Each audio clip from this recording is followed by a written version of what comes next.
அனைவருக்கும் இனிய மாலை வணக்கம். நம்ம இன்னைக்கு இந்த ஆன்லைன் கோச்சிங் கிளாஸ்ல 14வது நாள்ல இருக்கோம். இன்னைக்கு பாத்தீங்கன்னா நம்ம ட்விட்டர் ட்ரேட் தியரி அது கிளாஸ் எடுக்கிறதுக்காக மிஸ்டர் மோகனசுந்தரம் அவர் வந்திருக்காரு. இவர் ஏற்கனவே நமக்கு டவுட் கிளாரிஃபிகேஷன்ல அறிமுகமானவர்.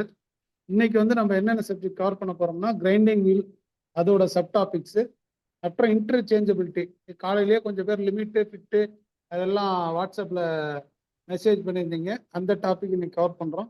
ப்ளஸ் மெயின்டெனன்ஸ், இதெல்லாம் நமக்கு அந்த சிலபஸில் 24, 25, 26 இந்த சீரியல் நம்பரில் இருக்கிற இந்த 3 இதையும் இன்னைக்கு கவர் பண்ணுறதுக்காக மிஸ்டர் மோனசுந்தரா சார் அவர் கிளாஸ் எடுக்க வந்திருக்காரு. அவரை வெல்கம் பண்ணிட்டு கிளாஸை நம்ம அவர்கிட்ட ஹேண்ட் ஓவர் பண்ணுறோம். தேங்க்யூ ஸ்ரீ. அனைவருக்கும் வணக்கம். இன்னைக்கு நம்ம முதல்ல பார்க்கறது கிரைண்டிங் பற்றி பார்க்கலாம். கிரைண்டிங்னா என்ன பொதுவாக உங்களுக்கு தெரியும்? ஏதாவது ஐடியா இருக்கா? சொல்லுங்களேன், யாராவது சொல்லுங்களேன். கிரைண்டிங் அப்படின்னா என்ன உங்களுக்கு தெரிஞ்சது சொல்லுங்க, பரவாயில்ல. கிரைண்டிங் அப்படின்னா என்ன?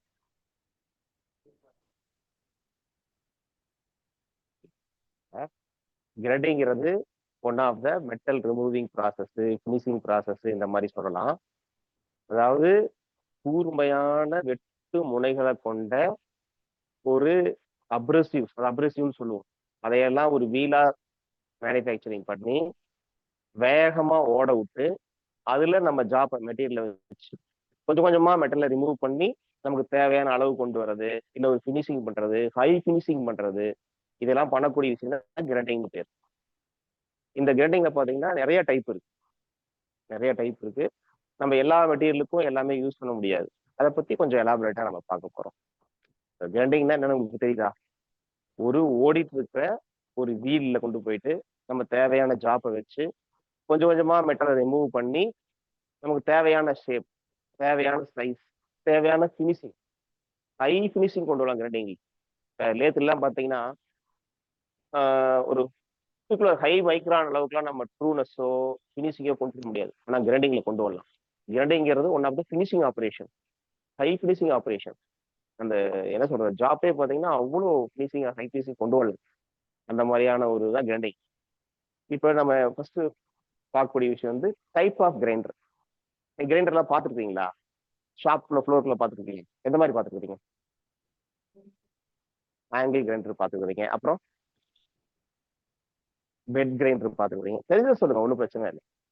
பெடஸ்டல் கிரைண்டர் பார்த்துருக்கீங்க, அப்புறம் ஃபேன் கிரைண்டர் பார்த்துருக்கீங்க. இல்லை, ஏர்லேயும் ஓடும், எலக்ட்ரிக்கல்லேயும் ஓடும். அது நீங்க ஹேண்ட் கிரைண்டருங்கிறது போர்ட்டபிள் கிரைண்டர்னு சொல்லலாமா? அதை எங்கெல்லாம் எடுத்துட்டு போய்க்கலாம். அதுக்கு பேர் போர்ட்டபிள் கிரைண்டர் அப்படி சொல்லலாமா? அதாவது கிரைண்டர்ல பார்த்தீங்கன்னா ரஃப் கிரைண்டர்னு சொல்லுவோம், ப்ரிசிஷன் கிரைண்டர்னு சொல்லுவோம். ப்ரிசிஷன் கிரைண்டருங்கிறது மிஷின், அது one of the grinding machine. High accuracy, high finishing வரும். அதுல சிஎன்சி கோடிங்கு இந்த மாதிரிலாம் இருக்கு. நம்ம ஷாப்ல ஆர்டினரியா யூஸ் பண்றது ரஃப் கிரைண்டர்னு சொல்லுவோம். இந்த ரஃப் கிரைண்டர்ல பாத்தீங்கன்னா ஒரு 4-5 டைப் இருக்கு.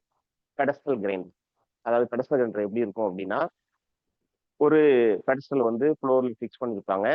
மேல ஒரு ஷாஃப்ட் இருக்கும். ஷாஃப்ட்ல 2 பக்கமும் 2 வீல் இருக்கும். அது எப்படி டிரைவ் கொடுப்பாங்கன்னா, கீழே ஒரு மோட்டர், உள்ளுக்குள்ளேயே மோட்டர் இருக்கும். அதுல இருந்து பெல்ட் டிரைவ் கொடுத்து ஷாஃப்ட்ல சுத்த வச்சு நம்ம வீல் ஓடிட்டு இருக்கும். ஹை ஸ்பீட் ஒரு 3000 ஆர்பிஎம், 1500 ஆர்பிஎம், இந்த மாதிரி ஹை ஸ்பீட்ல ஓடிட்டு இருக்கும். அதுல டூல் ரெஸ்ட்னு ஒன்று இருக்கும். அதுல கொண்டு போய் நம்ம ஜாப்பை வச்சு கிரைண்டிங் பண்றது. எக்ஸாம்பிள், சிசில பண்றோம். ஒரு வெட்டுரும்பு நம்ம சாணம் பிடிக்கணும் அப்படின்னா அது தமிழ்ல கிரைண்டிங்க சாணை பிடித்தல்னு சொல்லுவாங்க. வெட்டுரும்பை ஷார்ப் பண்றது, இல்ல ஒரு பஞ்சை ஷார்ப் பண்றது, இல்ல ஒரு சின்ன பொருளை குறைக்கணும், கரைக்கணும் அப்படின்னா அதை வச்சு நம்ம பண்ணிக்குவோம். இது பெடஸ்டல் கிரைண்டர். இப்போ உங்களுக்கு ஐடென்டிஃபை ஆகுது பெடஸ்டல் கிரைண்டர் எப்படிங்கிறத. இதுக்கப்புறம் பாத்தீங்க அப்படின்னா பெஞ்ச் கிரைண்டர். பெஞ்ச் கிரைண்டருங்கிறது பெடஸ்டல் கிரைண்டரோட சின்னதா இருக்கும். இது எப்படி இருக்கும்னா, ஒரு மோட்டர்ல 2 பக்கம் ஷாஃப்ட் இருக்கும். 2 பக்கம் ஷாஃப்ட் இருக்கும். இந்த ஷாஃப்ட்ல ஒரு வீல் மாட்டிருப்பாங்க, இந்த ஷாஃப்ட்ல ஒரு வீல் மாட்டிருப்பாங்க. ஏன்னா ஒரு பக்கம் மட்டும் வீல் மாட்டினா அன்பேலன்ஸ் ஆயிடும். இந்த பேலன்ஸியாக என்ன பண்ணுவாங்கன்னா, நம்ம நார்மல் மோட்டர்ல ஒரு பக்கம் மட்டும் ஷாஃப்ட் இருக்கும். இந்த கிரைண்டிங் மோட்டர்ல மட்டும் வெஜ் டைப் கிரைண்டிங் மிஷின் பார்த்தீங்கன்னா ஸ்பெஷல் 2 பக்கம் நீட்டி இருப்பாங்க. இங்க ஒரு வீல் இருக்கும், இங்க ஒரு வீல் இருக்கும். அதை ஒரு பெஞ்சில் ஃபிட் பண்ணியிருப்பாங்க. இது ஒரு சின்ன சைஸ், அதாவது பெடஸ்டல் கிரைண்டரோட சின்ன சைஸ். நம்ம ஈஸியா எடுத்துட்டு போகலாம், ஒரு பெஞ்சோட தூக்கிட்டு போகலாம். ஒரு சில சின்ன சின்ன பட்டறைகள் எல்லாம் அது இருக்கும். சின்ன சின்ன கம்பெனிஸ்ல இண்டஸ்ட்ரியில அதை யூஸ் பண்ணுவாங்க. இது பெஞ்ச் கிரைண்டர். அடுத்து போர்ட்டபிள் கிரைண்டர். நீங்க சொன்னீங்க இல்லையா, நுமாட்டிக் கிரைண்டர், ஏர் கிரைண்டர் சின்னதா இருக்கும், அது எங்கேயாலும் தூக்கி போய் பண்ணிக்கலாம். இது போர்ட்டபிள் கிரைண்டர். இது தவிர நீங்க பார்த்த கிரைண்டரு இந்த எம்ரி சீட் பார்த்துருக்கீங்களா? பெல்ட் மாதிரி இருக்கும், பெல்ட் மாதிரி ஓடிட்டு இருக்கும். கீழே ஒரு ரோலரு, மேல ஒரு ரோலர் இருக்கும், பெல்ட் மாதிரி இருக்கும், அதுல வச்சு கிரைண்டிங் பண்ணலாம். இது வந்து பெல்ட் கிரைண்டர்னு சொல்லுவாங்க, பெல்ட் டைப் கிரைண்டர்னு சொல்லுவாங்க. இதுக்கப்புறம் பாத்தீங்கன்னா ஸ்விங் ஆர்ம் கிரைண்டர்னு ஒன்று இருக்கு. ஸ்விங் ஆர்ம் கிரைண்டருங்கிறது அதாவது என்ன சொல்றதுன்னா, ஒரு சின்ன சின்ன லேத் கட்டுற வெளியில இருக்கிற ஏடி கம்பெனிஸ் அவங்க எல்லாம் யூஸ் பண்ணுவாங்க. அது எப்படின்னா ஒரு ஹேங்க்ல தொங்கிட்டு இருக்கும், ஒரு பக்கம் டெட் வெயிட் இருக்கும், ஒரு பக்கம் வீல் இருக்கும், பெரிய ஜாப்பா இருக்கும். ஜாப்பை நம்ம தூக்க முடியாது, ஜாப்பை மூவ் பண்ண முடியாது, பெரிய ஜாப்பா கிடக்கும். அது நம்ம கிரைண்டிங் பண்ணோம்னா என்ன பண்ணுவாங்கன்னா, அந்த மிஷினை ஆன் பண்ணி விட்டு லென்த்தியா இருக்கும், ஹேங்கிங்ல. இதையும் கிரைண்டர் நம்ம கையில் தூக்கிட்டு இருக்கணும் அவசியம் இல்லை, ஒரு ஊப்புல தொங்கிட்டு இருக்கும். அது திருப்பி எல்லா டைரக்ஷன் நம்ம திருப்பி கிரைண்டிங் பண்ணலாம். இதுக்கு பேர் ஸ்விங் ஆர்ம் கிரைண்டர்னு பேர். இந்த பெல் அண்ணா நகர்ல என்ட்ரன்ஸ்ல ஒரு ஏடியில் வச்சிருக்காங்க கம்பெனி, அந்த கிரைண்டர் வச்சிருக்காங்க. நான் இங்க பார்த்ததை சொல்றேன், எல்லா சைடு இருக்கும், நீங்க நிறைய பேர் பார்த்துருக்க வாய்ப்பு இருக்கு. இது ஸ்விங் ஆர்ம் கிரைண்டர்னு பேர். உங்க அண்டர்ஸ்டாண்ட் பண்ண முடியுதா? ஒரு லென்த்தான ஒரு இது இருக்கும், ஒரு பக்கம் வீல் இருக்கும், ஒரு பக்கம் ஹேண்டில் இருக்கும். இந்த வீலுக்கும் நமக்கு ஹேண்ட் கை தான் பேலன்ஸ். அழுத்தினா மேலே ஏறும், இதுக்குள்ள கீழே இறங்கும், இப்படி திருப்பிக்கலாம், இப்படி திருப்பிக்கலாம். பெரிய ஜாப், அன்பேலன்ஸ் ஜாப். அந்த ஜாப்பை எழுதி பிடிக்க முடியாது, நம்ம பிரேக் போட்டுருவோம் ஃப்ளோர்ல. அதை போய் வச்சு நம்ம கிரைண்டிங் பண்ணி நம்ம கைக்கு லோடு வராது, நம்ம ஒன்லி டைரக்ஷன் மட்டும் தான் பண்ண போறோம். இது பேர் ஸ்விங் ஆர்ம் கிரைண்டர்னு பேர். இது எல்லாமே ரஃப் கிரைண்டர்ஸ். ப்ரிசிஷன் கிரைண்டர் இருக்கு. இந்த ப்ரிசிஷன் கிரைண்டர் எல்லாமே பாத்தீங்கன்னா ஹை அக்யூரசி, ஹை ஃபினிஷிங், எல்லாமே ப்ரோக்ராம்லாம் இருக்கும். ஆட்டோ என்சி நியூமெரிக்கல், சிஎன்சி இந்த மாதிரி மிஷின்ஸ்ல வரும். அதுல பாத்தீங்கன்னா இன்டர்னல் கிரைண்டரு, எக்ஸ்டர்னல் கிரைண்டரு இந்த மாதிரிலாம் வரும். நீங்க அது ரொம்ப டீப்பா உங்களுக்கு கேள்வி கேட்க மாட்டாங்க. மெயினா நீங்க தெரிஞ்சுக்க வேண்டிய டைப் ஆஃப் கிரைண்டர், என்னென்ன டைப் இருக்குன்னு தெரிஞ்சுக்கோங்க. Rough grinder, precision grinder. இந்த ரஃப் கிரைண்டர் தான் மோஸ்ட்லி நம்ம யூஸ் பண்ணக்கூடியது, நம்ம யூஸ் பண்ணக்கூடியது. ப்ரிசிஷன் கிரைண்டர் வந்து யார் யூஸ் பண்ணுவாங்கன்னா டர்னர் மெஷின்ஸ் யூஸ் பண்ணுவாங்க. அவங்க தான் அதுக்கான ப்ரோக்ராம் என்சியில் இருக்கும், சிஎன்சியில் இருக்கும், ஆட்டோமேட்டடா இருக்கும். அவங்க யூஸ் பண்ணி ஹை ஃபினிஷிங் ஜாப்ஸ், பெரிய பெரிய ஜாப்ஸ், ரோட்டார் போஸ்ட், ஷாப்ஸ் இது எல்லாம் வந்து ஹை அக்யூரசி கொண்டு வருவாங்க அதை வச்சுட்டு. இப்போ உங்களுக்கு டைப் ஆஃப் த கிரைண்டர்ல ஏதாவது டவுட் இருக்கா? புரியுதா? கிரைண்டர்னா என்னன்னு தெரிஞ்சுக்கிட்டீங்க, என்ன டைப்னு தெரிஞ்சுக்கிட்டீங்க. நெக்ஸ்ட் என்ன பண்ண போறோம், என்ன பார்க்க போறோம் அப்படின்னு, இந்த வீலை எப்படி செய்யறாங்க ஐடியா பார்த்து. இந்த அப்ரசிவ்ஸ் பிளஸ் பாண்டு இதெல்லாம் சேர்த்து தான் செய்யறாங்க. இந்த அப்ரசிவ் வந்து பாத்தீங்கன்னா ரெண்டு டைப் இருக்கு, நேச்சுரல் அப்ரசிவ்ஸ், ஆர்டிபிஷியல் அப்ரசிவ்ஸ். நேச்சுரல் அப்ரசிவ்ஸ்னா இயற்கையா கிடைக்கக்கூடியது. இயற்கையா என்னென்ன அப்ரசிவ் கிடைக்குது உங்களுக்கு தெரியுமா, சொல்ல முடியுமா? Emery, okay. அப்புறம் டைமண்ட், சூப்பர். டைமண்ட் தான் நம்பர் ஒன், இதுலயே ஹார்ட்னஸ் அதிகமான ஒரு டூல். கோரண்டம். இந்த கோரண்டத்துக்கு எம்ரிக்கு என்ன வித்தியாசம்? சின்ன டிஃபரன்ஸ். ஆல்மோஸ்ட் எம்ரியும் கோரண்டும் ஒண்ணுதான். எம்ரிங்கிறது எவ்வளவு இருக்கும் அப்படின்னா,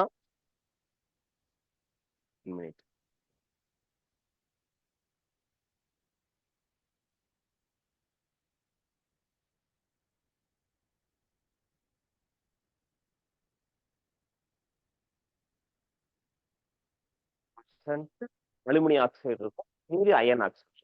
அதாவது 50 to 60 வந்து அலுமினியம் ஆக்சைடும், அதுக்கு மேல வந்து அயன் ஆக்சைடு. இதுதான் எம்ரி. கோரண்டம் அப்படிங்கிறது 70% வரைக்கும் இருக்கும், 75 to 90% வரைக்கும் அலுமினியம் ஆக்சைடு. வெறும் 10% தான் வந்து பாத்தீங்கன்னா iron oxide.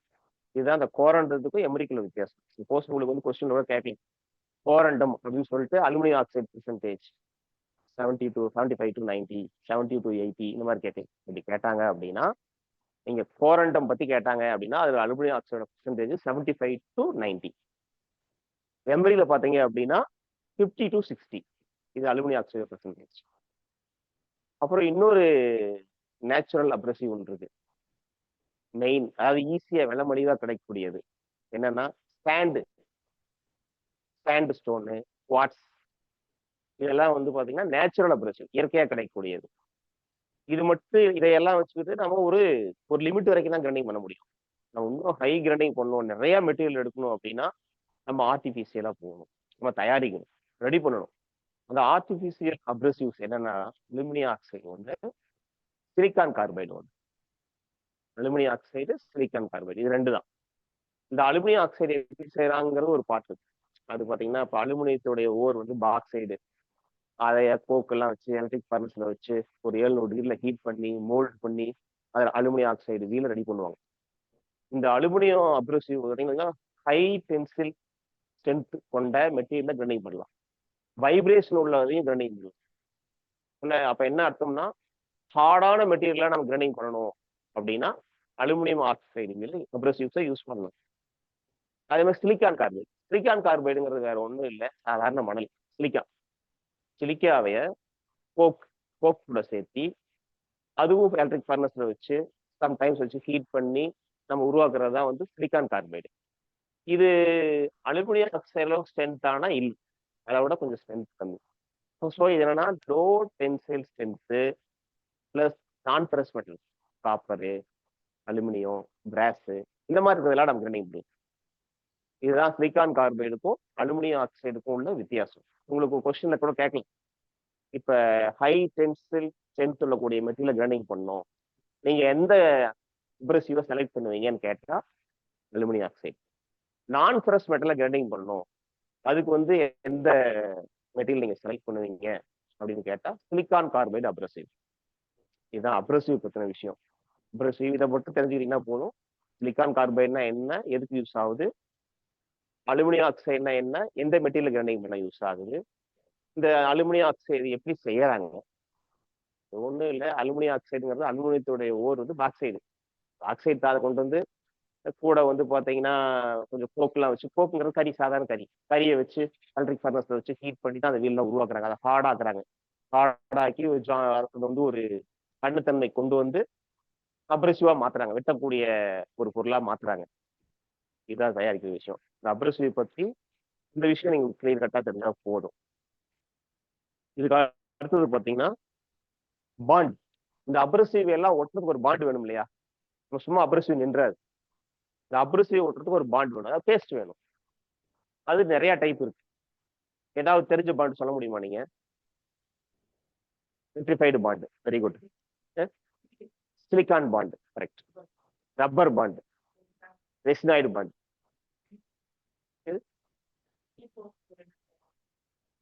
Sherlock bond, magnesium. Oh, அவ்வளோ டீப்பா நீங்க போக தேவையில்லை. நம்ம ஐடிஐ கிரேடருக்கு நம்ம கொஸ்டின்ஸ் வந்து வரக்கூடாது. மெயின் பாண்ட்ஸ் பாத்தீங்கன்னா 5 பாண்டு. 5 பாண்ட்ல ஃபர்ஸ்ட் பாண்ட் நீங்க சொன்ன மாதிரி வெட்ரிஃபைடு பாண்ட். இதோட சிம்பிள் வந்து வி. வெட்ரிஃபைடு பாண்ட் அப்படின்னா அதோட சிம்பிள் வந்து வெட்ரிஃபைடு பார் வி, வின்னு இருக்கும். அப்போ கொஸ்டின்ல பின்னாடி நான் சொல்றேன், எக்ஸ்பிளைன் பண்றேன் அதை பத்தி.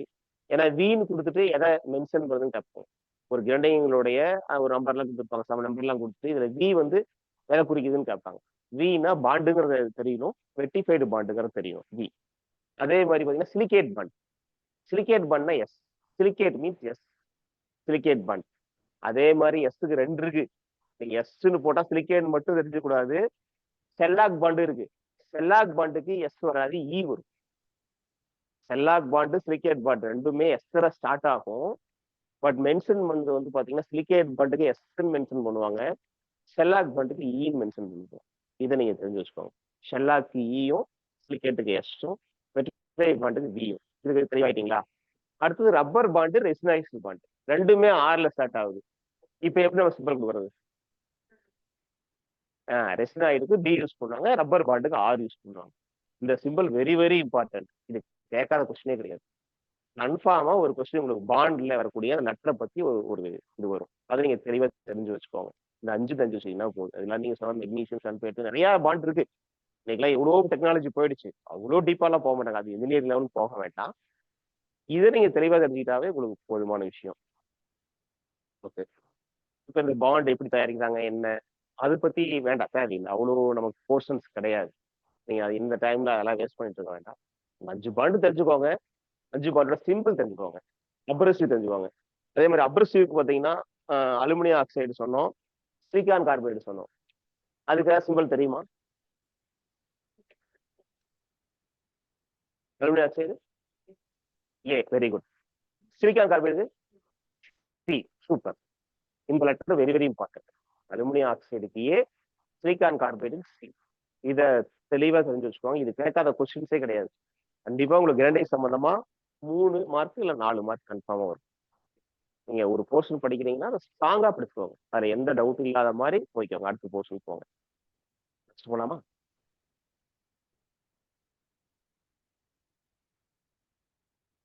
இதுல மெயினா தெரிஞ்சுக்க வேண்டியது கிரிட் அல்லது கிரைன் சைஸ் சொல்லுவாங்க.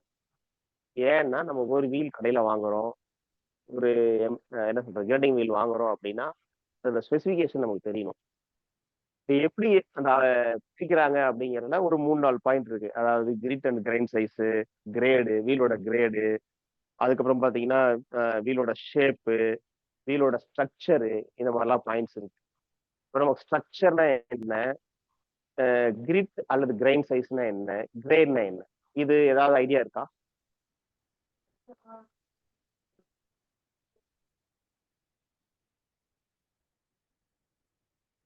Very good. ஸ்ட்ரக்சர் அப்படின்னா ஒரு அப்ரசிவ்க்கும் இன்னொரு அப்ரசிவ்க்கும் இடையில இருக்கிற கேப். இப்போ வீல்ல பாத்தீங்கன்னா நம்ம தமிழ்ல ஓப்பனா சொன்னா பழக்கமா இருக்குன்னு சொல்லுவோம். எனக்கு அங்க இருக்கு, தூர தூரமா இருக்கு இந்த அப்ரசிவ் அப்படின்னா அது வந்து டென்ஸ் ஸ்ட்ரக்சர். சாரி, ஒரு நிமிஷம்.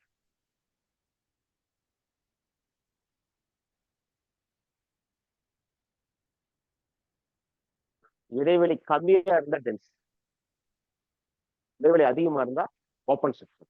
ஸ்ட்ரக்சர் பத்தி அப்புறம் போகணும். ஃபர்ஸ்ட் வந்து மெயினா ஃபர்ஸ்ட் பார்க்க வேண்டியது கிரிட் அண்ட் கிரைன் சைஸ் பார்ப்போம். இந்த கிரிட் அண்ட் கிரைன் சைஸ் இந்த போர்டு போட்டு பார்த்தீங்கன்னா இதான் கிரிட் அண்ட் கிரைன் சைஸ். இப்ப கிரிட்ல கிரைன் எது வேணாலும் சொல்லலாம். இது எப்படி இதை எப்படி இது இந்த நம்பர்லாம் பண்றாங்க அப்படின்னா ஒரு ஒரு சலடை, நம்ம அப்ரசிவ் தூள் தெரியுதுங்களா, மணல் மாதிரி இருக்குன்னு வச்சுக்கோங்களேன். அதை எதை வச்சுட்டாங்கன்னா ஒரு சலடையில போட்டு இதுதான் பிரிப்பாங்க. நம்ம தனித்தனியா கையில எல்லாம் பிரிக்க முடியாது, குட்டி குட்டியா இருக்கும். சலடையில போட்டு பிரிப்பாங்க. சலடையோட சைஸ் தான் இது. அதாவது 1 இன்ச் நீளம். 1 இன்ச் நீளங்கிறது எம்எம்ல எவ்வளோ? 25.4. 25.4 mm லென்த்ல எவ்வளவு ஹோல்ஸ் இருக்குது இந்த அளவுதான் இது. இதை வச்சுதான் பிரிக்கிறது. கோர்ஸ் அப்படின்னா அந்த 1 இன்ச் நீளம் சொல்றோம் இல்லையா, 25.4 சொல்றியா, அது ஹோல்ஸ் இருக்கு. கோர்ஸ்னா 2, 14, 16,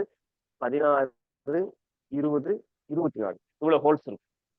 அந்த 1 இன்ச் நீளத்துக்கு அவ்வளவு ஹோல்ஸ் இருக்கு. அதாவது 24 வரும்போது ஆல்மோஸ்ட் ஒரு எம்எம்க்கு ஒரு ஒரு ஓட்டாங்கிற மாதிரி.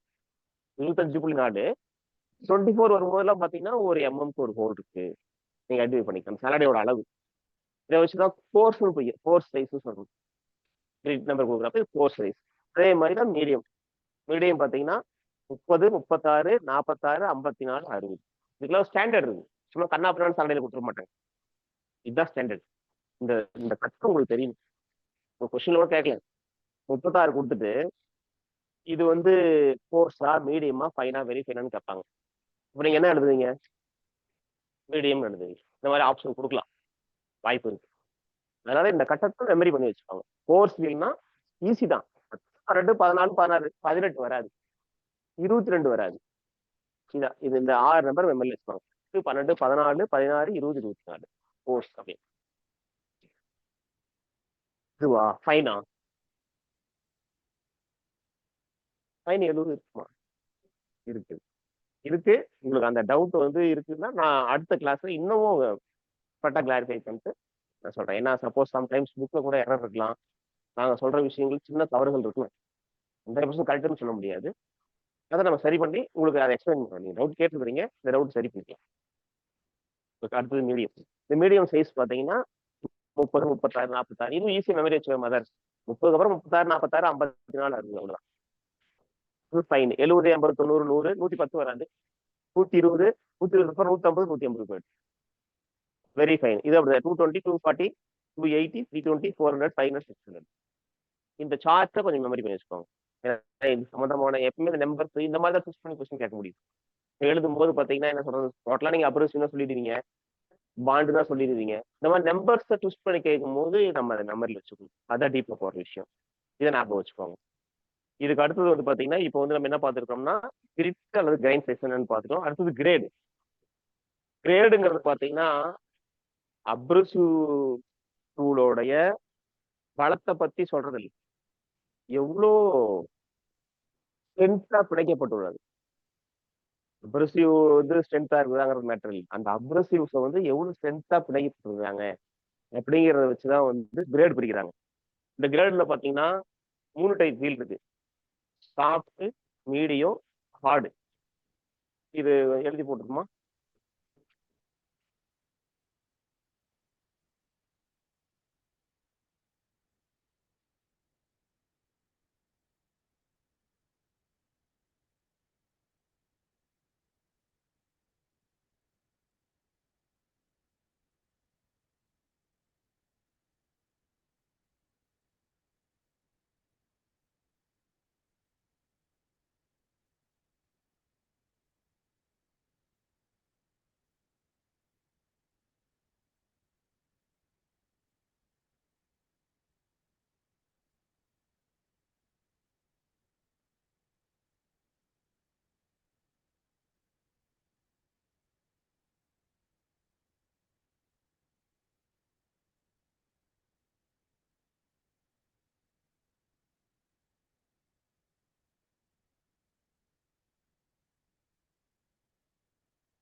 இது எல்லாமே கேபிட்டல்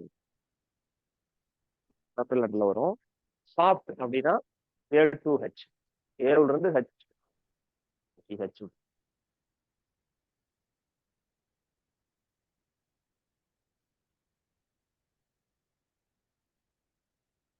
சாஃப்ட் அப்படின்னா A2H. இந்த லெட்டர் வருது அப்படின்னா இதை சாஃப்ட் வீல் தெரிஞ்சுக்கலாம். அதே மாதிரி I2P இது வரைக்கும் வந்தா மீடியம். Q2Z இது வரைக்கும் ஹார்ட். இத மைண்ட்ல வச்சுக்கோங்க. ஆமா, சாஃப்ட், மீடியம், ஹார்டு.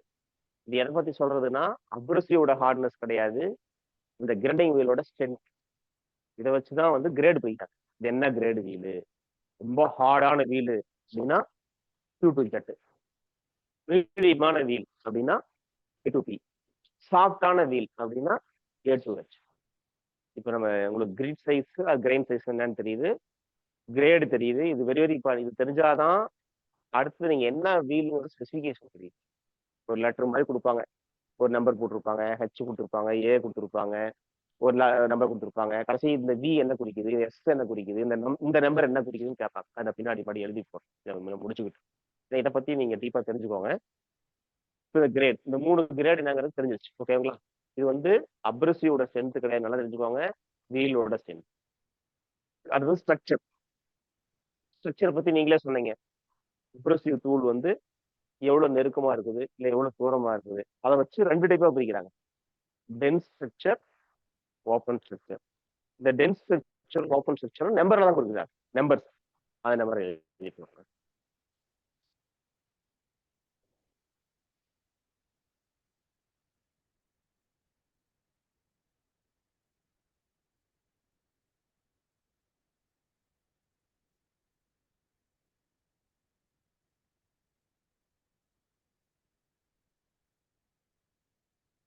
போட்டு ஒரே தடவை போடலாம்.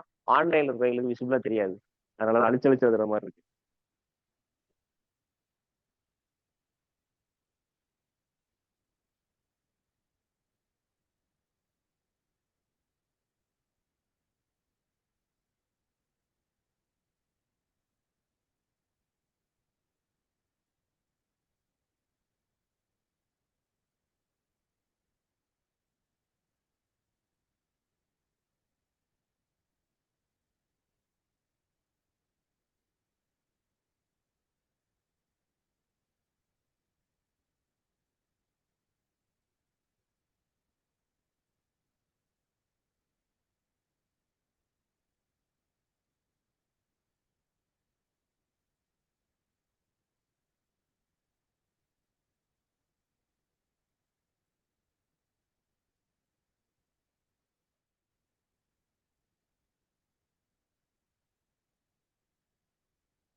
இதுதான் ஸ்ட்ரக்சர். ஸ்ட்ரக்சருக்கான லெட்டர்ஸ் நம்பர்ஸ் இதெல்லாம் வந்து பார்த்தீங்கன்னா கிரைன் சைஸ் கிரீட் சைஸ் வந்து நம்பர்ஸ்ல வரும். இந்த கிரேடு வந்து லெட்டர்ஸ்ல வரும். அது கேபிட்டல் லெட்டர்ஸ்ல வரும். அடுத்தது ஸ்ட்ரக்சர் வந்து பார்த்தீங்கன்னா அதுவும் நம்பர், அதாவது ஓப்பன் ஸ்ட்ரக்சரா டென்ஸ் ஸ்ட்ரக்சரான்னு சொல்லி இந்த நம்பர் வச்சு நம்ம சொல்லிடலாம். இப்போ டென்ஸ்னா என்ன, ஓப்பன்னா என்னன்னு தெரியுது. துகள்கள் வந்து கிட்ட கிட்ட இருந்ததுன்னா அது வந்து டென்ஸ். தூரதூரமா இருந்தா ஓப்பன். அதான் ஓப்பன் சொல்றோம்ல, தூரதூரமா இருந்தா ஓப்பன் ஸ்ட்ரக்சர். அதாவது நம்பர் 1 to 8 வரைக்கும் இருந்ததுன்னா அது டென்ஸ் ஸ்ட்ரக்சர். 9 to 9 to 15 வரைக்கும் இருந்தது அப்படின்னா ஓப்பன் ஸ்ட்ரக்சர். உங்களுக்கு வந்து கிரிட் நம்பர்னா என்னன்னு தெரியுது, கிரேடு தெரியுது, ஸ்ட்ரக்சர் தெரியுது. இப்ப பாண்ட் தெரியுது, அப்ரசிவ் தெரியுது. இதை வச்சுதான் வீலோட ஸ்பெசிபிகேஷன். இது தெளிவாயிட்டீங்களா? நம்ம அடுத்தது போலாமா? அழிச்சிடலாமா? அதை அடுத்தது போலாமா?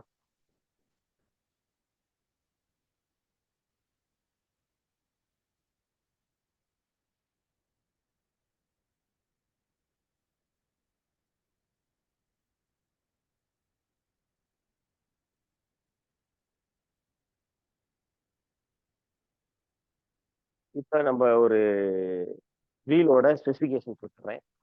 அது என்னங்கிறது நீங்க ஐடென்டிஃபை பண்ணீங்களா?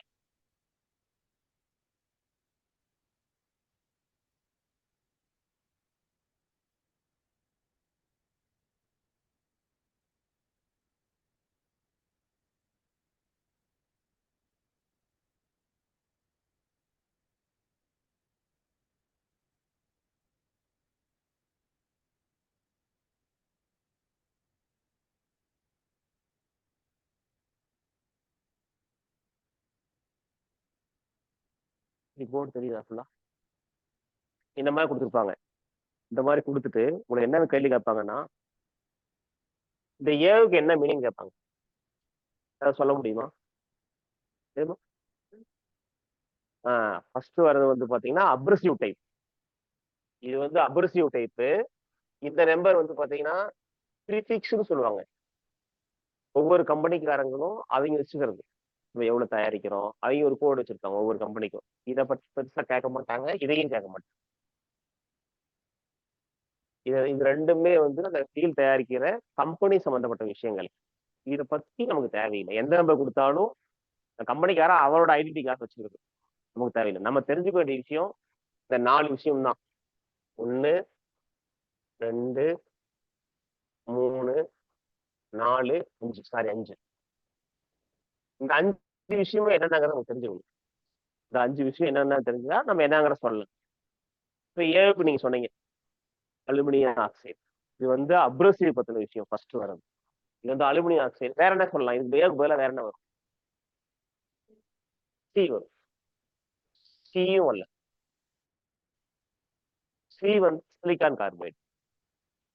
இதுவும் வரல, இதுவும் வரல. இதுக்கு அடுத்து இந்த 46 ஐடியா இருக்கா? Very good. Grain size. Grain size பார்த்தோம் இல்லையா? என்னென்ன சைஸ் பார்த்தோம்? Coarse, medium, fine, very fine. இப்ப இந்த 46 எந்த கிரேட்ல வரும்? மீடியம்ல வரும். கரெக்ட். அப்ப இது என்ன சொல்லுவீங்க? 46 எதை மீன் பண்ணுது? Grain size. கரெக்டா? Grain size. இந்த கிரைன் சைஸ்ல ஸ்பெசிபிக் எதை மீன் பண்ணுது? மீடியம்.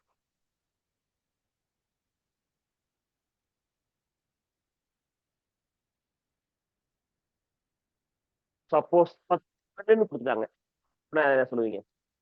கோர்ஸ். இல்ல ஒரு 400 கொடுத்தாங்க, வெரி ஃபைன். அவ்வளவு. இப்ப நம்ம வந்து இந்த ஏன்னா என்னன்னு தெரியுது, நம்பர் 1 என்னன்னு தெரியுது, அப்ரசிவ் பத்தின விஷயம்.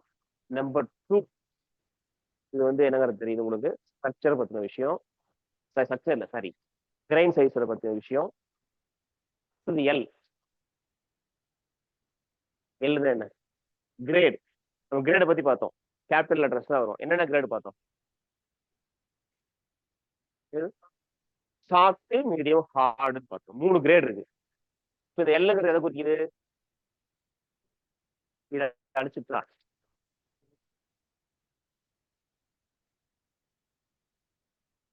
Grain size medium.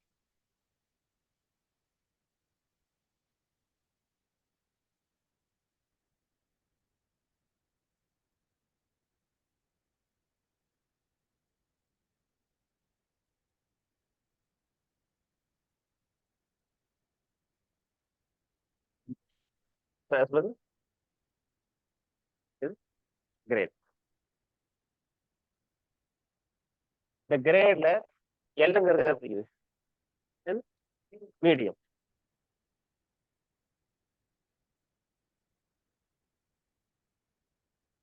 போஸ்ட் ஏன்னு கொடுத்துருந்தாங்கன்னா ஓகே. ஜெட் கொடுத்தா ஜெட்டோ எக்ஸ்ஒய் ஜெட்டோ கொடுத்தாங்கன்னா ஹார்ட். அது அவ்வளோ டீப்பா ஸ்பெசிஃபை பண்ணி கேட்க மாட்டாங்க. கேட்டாலும் நீங்க எழுதுற அளவுக்கு தெரிஞ்சு வச்சுக்கோங்க. இப்போ உங்களுக்கு வந்து எது வரைக்கும் எது வரைக்கும் வந்து இது சொன்னோம் நம்ம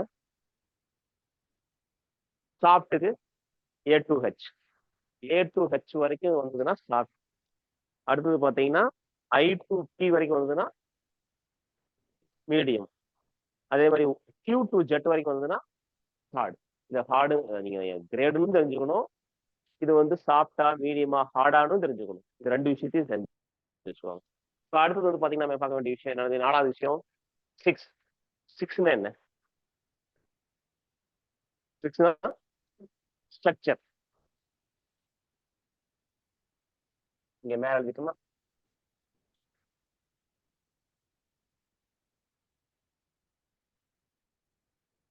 ஸ்ட்ரக்சர்ல எத்தனை டைப் சொன்னோம்? ஓப்பன் ஸ்ட்ரக்சர், டென்ஸ் ஸ்ட்ரக்சர்னு சொல்லுவோம். இது என்ன 6 6ங்கிறது என்ன ஸ்ட்ரக்சர்ல வரும்? டென்ஸ்ல வரும். எதுக்கு மேல போனா ஓப்பன்? மேல 9 to 15 வரைக்கும் தான். 9 to 15 வரைக்கும் வந்ததுன்னா நீங்க ஓப்பன் ஸ்ட்ரக்சர்னு சொல்லலாம். இப்போ இந்த இடத்துல என்ன ஸ்ட்ரக்சர் வரும்? Dense structure. அடுத்தது இந்த டி. 5வது வந்து வி. வின்னு என்ன? பாண்ட். இது வந்து பாண்ட்.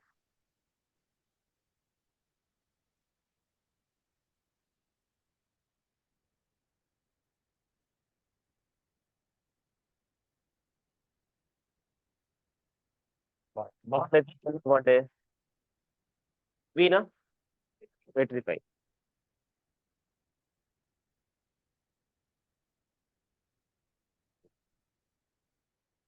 சப்போஸ் விக்கு பதிலாக வந்து எஸ் கொடுத்துருக்காங்கன்னா விக்கெட் பாண்ட். இ கொடுத்தாங்கன்னா ஷெல்லாக் பாண்ட். ஆர் கொடுத்தாங்கன்னா ரப்பர் பாண்ட். பி கொடுத்தாங்கன்னா ரெஸ்னாய்டு பாண்ட். இதுல ஒரு கொஸ்டின் கம்பல்சரி வரும். இது எப்பவுமே கேட்குற விஷயம். நம்ம ஆர்டிஸ்ட் அண்ட் ரெக்ரூட்மெண்ட்ல எக்ஸாம்ல இந்த கொஸ்டின் இல்லாத இதே கிடையாது. கன்ஃபார்மா இந்த பேட்டர்ல ஒரு கொஸ்டின் வரும். சப்போஸ் இந்த நம்பர் கொடுக்க கேட்கலாம். இது என்ன கேட்கலாம்? நேச்சரா அவங்களோட ப்ரீஃபிக்ஸ். ப்ரீஃபிக்ஸ்னு சொல்லலாம். அதை வந்து ப்ரீஃபிக்ஸ்னு சொல்லலாம். சொன்னா இது வந்து ப்ரீஃபிக்ஸ்.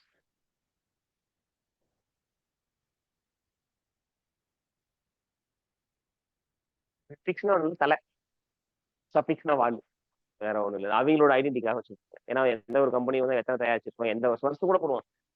சம்டைம் 2025 25 வச்சுக்கோங்க, வச்சுக்கோம். அவன் தெரிஞ்சதுக்காக எப்ப தயாரிச்சோம், எந்த யூனிட்ல தயாரிச்சோம் அப்படின்னு தெரிஞ்சதுக்காக ஒரு சிம்பிள் போட்டு வைப்போம். அந்த விஷயங்கள் தான் இது. பொதுவாக இதை பத்தின கொஸ்டின் வராது. வந்தாலும் கன்ஃபியூஸ் ஆகாதீங்க. இது மேனுஃபேக்சரருடைய ப்ரீஃபிக்ஸ். இதுவும் லாஸ்ட். மெயினா தெரிஞ்சுக்கணும் இந்த 5 விஷயம். இது கம்பல்சரி ஒரு விஷயம். 1 மார்க் உண்டு இல்லை. நீங்க தெளிவா தெரிஞ்சு வச்சுக்கணும். 1 மார்க் ஈஸி. 70 மார்க்ல 1 மார்க் கன்ஃபார்மா வாங்கிடலாம். இது இல்லாத கொஸ்டினே வராது. இதை பத்தி தெரிஞ்சுட்டீங்க.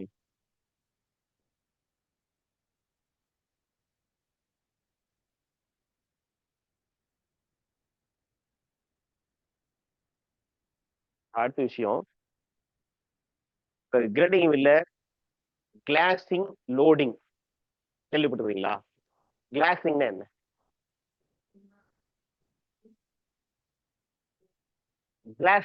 கிளாஸ்னா என்ன? கண்ணாடி. வீல் வந்து பாக்குறது பளபளப்பாயிரும். நம்ம நார்மல் கிரேடிங் வீல் எப்படி இருக்கும்? பல்லு புல்லா கூர்மையான எட்ஜ் கொண்டு இருக்கும். இந்த ஷார்ப் எட்ஜஸ் எல்லாம் வந்து மடங்கிடுச்சுன்னா தான் அது பேர் கிளாசிங்.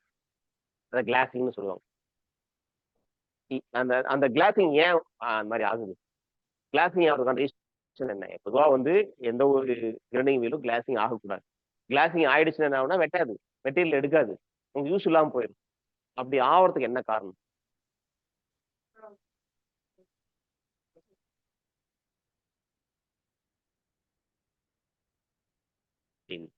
கிளாசிங் ஆகிறதுக்கான முதல் ரீசன் வந்து பாத்தீங்கன்னா, ஸ்லோ ஸ்பீட்ல ஓட வேண்டியதை ஹை ஸ்பீட்ல ஓட விட்டுரும். ஸ்பீடு ஹையா இருந்தா கிளாசிங் ஆயிடும். இப்போ என்ன பண்ணணும், ஆட்டோமேட்டிக்கா நம்ம ஸ்பீடு குறைக்கணும். High speed high speed wheel அந்த இடத்துல யூஸ் பண்ணக்கூடாது. அந்த மெட்டீரியலுக்கு ஹை ஸ்பீடு வீல் யூஸ் பண்ணக்கூடாது. நம்ம வந்து ஸ்பீட்ல யூஸ் பண்ணணும் அப்படின்னு அந்த மாதிரி ஒரு பாயிண்ட் இருக்கு. அதுக்கப்புறம் பாத்தீங்கன்னா வீல் வந்து சாஃப்டான வீல் யூஸ் பண்ணணும். நம்ம ரஃப் வீல் யூஸ் பண்ணணும். ஒரு சம் மெட்டீரியல்லாம் கொண்டு போய் ரஃப் வீல கொண்டு போய் வச்சு அழுத்தி கிரைண்டிங் பண்ணோம்னா என்ன ஆகும்னா, சாஃப்ட் வீல் தான் யூஸ் பண்ணணும். நம்ம அந்த மெட்டீரியலுக்கு ஏற்ற வீலை செலக்ட் பண்ணாம ரஃப் வீல்ல போய் வச்சிருப்போம். இந்த ரஃப் வீல் வச்சு யூஸ் பண்ணும்போது என்ன ஆகும்னா வழுங்கிடும். வெட்டு முனைகள் வந்து வழுங்குறது தான் கிளாசிங். அதனால வந்து ரெட்டிஃபை பண்ணணும், கிளாசிங் வந்து நம்ம ரெட்டிஃபை பண்ணணும்னா 2 விஷயம் பண்ணணும். ஒண்ணு ஸ்பீடை குறைக்கணும். பார்த்தீங்கன்னா சாஃப்ட் வீல்ல போய் கிரைண்டிங் பண்ணணும். அந்த வீல் செலெக்ஷன் பண்ண தப்பு. இதுதான் வந்து கிளாசிங். அதுக்கு அடுத்தது பார்த்தீங்கன்னா கிளாசிங், அடுத்தது லோடிங் ஆஃப் த வீல் சொல்லுவாங்க. கிளாசிங், இன்னொரு விஷயம் லோடிங். லோடிங் ஏதாவது தெரியுமா? அப்போட்டு இல்லை, எனி மெட்டல் கிரைண்டிங் பண்ண வெட்டுப்பட்ட பிசிர் வந்து இந்த அப்ரசிவ் டூலுக்கு இடையில போய் நின்றுக்கிறது, அதான் லோடிங். இந்த வீல்ல பாத்தீங்கன்னா நீங்க எதை கிரைண்டிங் பண்ணீங்களோ அப்படி படிச்சிருக்கும். வீல் கேப் ஃபுல்லா படிச்சு ஒட்டிக்கிட்டு இந்த மேற்கொண்டு கிரைண்டிங் பண்றதை அஃபெக்ட் பண்ணும், தடுக்கும். இதுதான் லோடிங். இந்த லோடிங் ஆன வீலையும் கிளாசிங் ஆன வீலையும் நம்ம பயன்படுத்தினோம்னா நமக்கு தான் அன்னெசரி டைம் வேஸ்ட், மெட்டீரியல் தேவையான ஃபினிஷிங் கொண்டு வர முடியாது, காஸ்ட் மேனுஃபேக்சரிங் காஸ்ட் அதிகமாகும், டைம் டிலே ஆகும், இந்த மாதிரிலாம் ஆகும். அதனால வந்து பாத்தீங்கன்னா எப்பவுமே கிளாசிங் ஆனதையும் லோடிங் ஆனதையும் இமீடியட்டா சரி பண்ணிக்கணும். இந்த மாதிரி லோடிங் ஆகுது அப்படின்னு என்ன காரணம் அப்படின்னா, இந்த லோடிங் சரி பண்றதுக்கு அதேதான் வீலோட ஸ்பீடை வந்து இன்க்ரீஸ் பண்ணும்.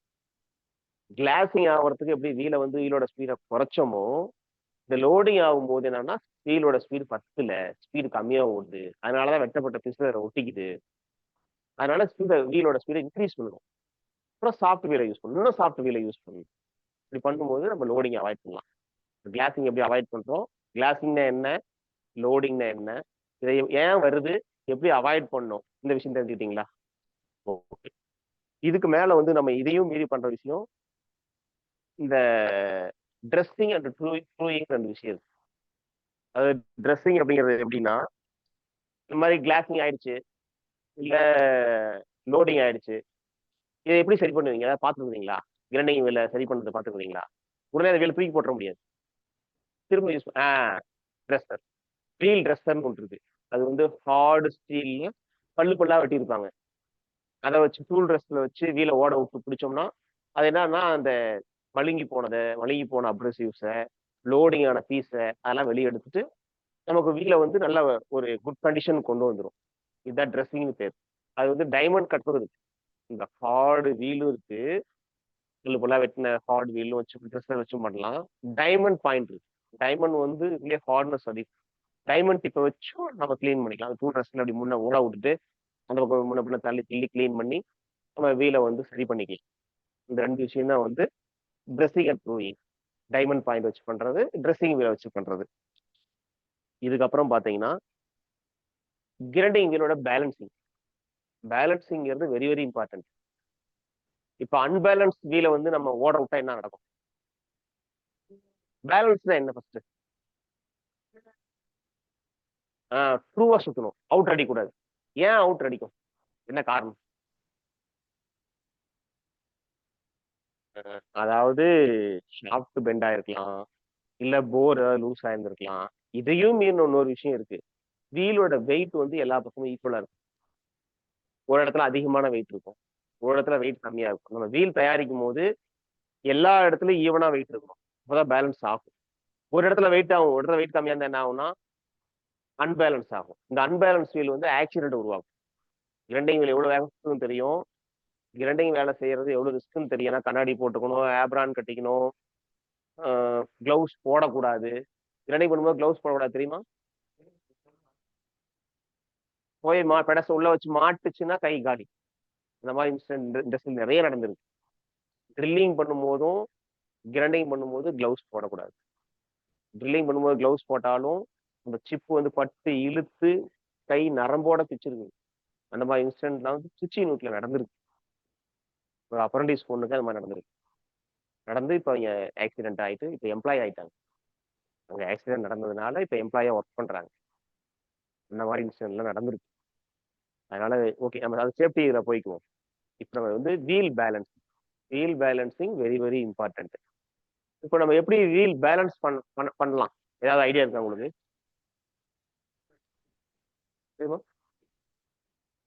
ட்ரெஸ்ஸிங் பண்ணலாம். ஓகே, ட்ரெஸ்ஸிங் பண்ணி பேலன்ஸ் பண்றோம். இன்னொரு விஷயம், புது வீலா இருக்குது. இப்போ அந்த வீல வந்து ட்ரெஸ்ஸிங்லாம் பண்ண தேவையில்லை. ஆல்ரெடி ரவுண்ட் ஷேப்ல இருக்கும். எங்க அளந்தாலும் அளவு கரெக்டா இருக்கும். ஆனா வெயிட் வந்து கரெக்டா இருக்காது. அதை எப்படி செக் பண்ண முடியும் அப்படின்னா, டெஸ்ட் மேண்டில்னு ஒரு ஷாப்ட் மாதிரி ரவுண்ட் ஷேப்ல இருக்கும். டெஸ்ட் மேண்டில்ல வீலை இன்சர்ட் பண்ணிட்டு ஹோல்டு பண்ணிட்டு, இந்த டெஸ்ட் மேண்டிலோட ஷாப்ட் 2 பக்கம் இருக்குங்களா, ஹடிசான்லாம் வச்சுட்டு ஒரு நைஃப் எட்ஜ் மாதிரி ஒரு ஃப்ரேம்ல ஈக்குவல் ஹைட் இருக்கிற நைஃப் எட்ஜ்ல ஃபிக்ஸ் பண்ணிடணும். ஃபிக்ஸ் பண்ணிட்டு வீலை ரொட்டேட் பண்றோம். வீலை ரொட்டேட் பண்ணி நம்ம விட்டோம்னா கீழே பாட்டத்தில் நிக்குது இல்லையா, அதை பெயிண்ட்ல ஒரு மார்க் பண்ணிக்கிறோம். திரும்ப சுத்தி விடுறோம். திரும்ப சுத்தி விட்டு வந்து நிக்கிற இடத்த மார்க் பண்றோம். இப்படி ஒரு 6-7 ட்ரையல் எடுக்கிறோம். எல்லா ட்ரையல்லையும் வந்து பாத்தீங்கன்னா ஒரு பேலன்ஸான வீல் பாத்தீங்கன்னா எங்க வேணாலும் நிற்கும். அன்பேலன்ஸ் வீல் என்ன பண்ணுன்னா எங்க வெயிட் அதிகமா இருக்குதோ அது வந்து பாட்டத்தில் நிற்கும். நம்ம பாட்டத்துல ஏன் மார்க் பண்ண சொன்னோம் அப்படின்னா, வெயிட் அதிகமா வீல்ல ஒரு ரவுண்ட் வீல் வந்து ஒரு கத்தி முனையில சுத்தும் போது வெயிட் அதிகமா இருந்ததுன்னா பாட்டத்தில் வந்து நிற்கும். அதான் வெயிட் அதிகம், அதான வெயிட் அதிகம். வெயிட் அதிகமான இடம் வந்து பாட்டத்தில் நிற்கும். கண்டினியூவா அதே இடம் வந்து நிக்குது அப்படின்னா அங்க வெயிட் அதிகமா இருக்கு அப்படின்னு அர்த்தம். அந்த வெயிட்டை எப்படி குறைக்கிறோம் அப்படின்னா, வீலோட இன்சைடு லெட் பூஸ் யூஸ் பண்ணுவாங்க. இந்த லெட் பூஸ் வந்து லெட்டுங்கிறது பார்த்தீங்கன்னா நான் ஃபெரஸ் மெட்டீரியல்ல அதிக வெயிட் இருக்கக்கூடிய ஒரு மெட்டீரியல். நான் ஃபெரஸ் மெட்டீரியல்ல அதிக வெயிட் இருக்கக்கூடிய இடம் தான் லெட் பார்த்துக்கீங்களா? ஈயம்னு சொல்லுவோம். இப்போ அந்த இடத்துல ஈயத்தை கொஞ்சம் ரிமூவ் பண்ணி எடுத்துக்கணும். லெட்டை கொஞ்சம் எடுத்துக்கணும். எடுத்துட்டு திரும்ப சுத்தி விடணும். இதையே ட்ரையல் அண்ட் எரர் மாத்தி மாத்தி மாத்தி மாத்தி பண்ணி எல்லா இடமும் ஈக்குவலா நிக்கிற மாதிரி பண்ணி நம்ம ப்ரூவிங் பண்ணணும். இதுதான் வீல் பேலன்சிங். வீல் பேலன்ஸ் எப்படி பண்றாங்கன்னு தெரியுதா? என்ன மெட்டீரியல் யூஸ் பண்றாங்கன்னு தெரியுதா பேலன்சிங் பண்றதுக்கு? லெட்டுங்கிற ஒரு கீ பாயிண்ட் ஞாபகம் வச்சுக்கோங்க. நைஃப் எட்ஜ்ல ஹடிசான்லாம் வைக்கிறோம். சுத்தி விடும்போது எல்லா பக்கமும் நிக்கணும். எல்லா பக்கமும் எல்லா பக்கமும் சரியா இருக்குன்னு அர்த்தம். ஒரே இடத்துல வந்து நிக்குதுன்னா அந்த இடத்துல வெயிட் அதிகமா இருக்கு. ஸோ நம்ம வெயிட் அந்த இடத்துல வெயிட் குறைக்கணும் அப்படின்னு அர்த்தம். இது வீல் பேலன்சிங் பண்றது. ஓகே, இந்த சாப்டர் வரைக்கும் உங்களுக்கு கிரைண்டிங் ஓவர். கிரைண்டிங் சப்ஜெக்ட் முடிஞ்சது. உங்களுக்கு இதுல தான் கொஸ்டின் வரும். இதை தவிர வேற எந்த கொஸ்டினும் வராது. இன்னைக்கு நம்ம எடுத்தோம் இல்லையா, கிட்டத்தட்ட எவ்வளவு நேரம் எடுத்திருக்கோம்? ஒரு 20 நிமிஷம் இருக்குமா? 25 நிமிஷம். இதை நீங்க லேர்ன் பண்ணி டீப்பா எடுத்தீங்கன்னாவே போதுமானது. ஸ்ட்ரக்சர் என்னன்னு தெரியும், கிரேன் என்னன்னு தெரியுது, இந்த கிரைன் சைஸ் என்னன்னு தெரியுது, கிளாசிங் என்னன்னு தெரியுது, லோடிங் என்னன்னு தெரியுது, வீல் பேலன்சிங் எப்படின்னு தெரியுது, அப்ரசிவ் என்னன்னு தெரியுது, பாண்டுன்னு என்னன்னு தெரியுது, என்னென்ன டைப் பாண்ட் இருக்கு, அதுக்கு என்ன சிம்பிள் இருக்குது, அப்ரசிவ் என்னென்ன இருக்கு, அதுக்கு என்ன சிம்பிள் இருக்குது, என்ன டைப் கிரைண்டர் இருக்குது, டைப் ஆஃப் கிரைண்டர்னா என்ன, ப்ரிசிஷன் கிரைண்டர்னா என்ன, ஹேண்ட் கிரைண்டர்னா என்ன, ஸ்விங் ஆம் கிரைண்டர்னா என்ன, பெடஸ்டல் கிரைண்டர்னா என்ன, பெஞ்ச் கிரைண்டர்னா என்ன, இப்ப எல்லா விஷயமும் உங்களுக்கு அடுத்தபடியா தெரியும் நான் நம்புறேன். இந்த விஷயத்த நீங்க வந்து டீப்பா எடுத்துக்கிட்டீங்கன்னாவே போதும். இதுல ஒரு 2 மார்க் டு 3 மார்க் ஈஸியா அட்டன் பண்ணிடலாம். மெயினா இந்த கொஸ்டின் இல்லாத இதே கிடையாது.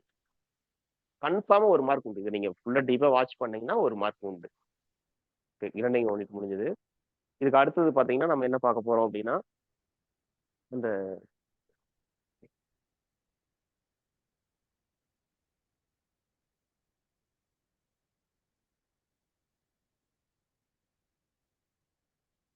ஓகே இன்ட்ரெஸ்டிங் நம்ம இது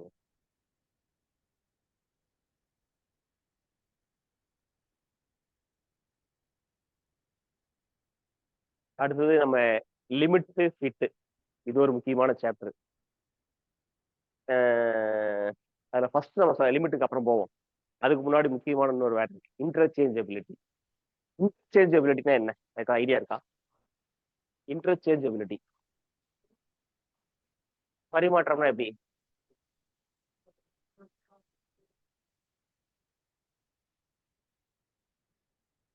புரியல. ம்.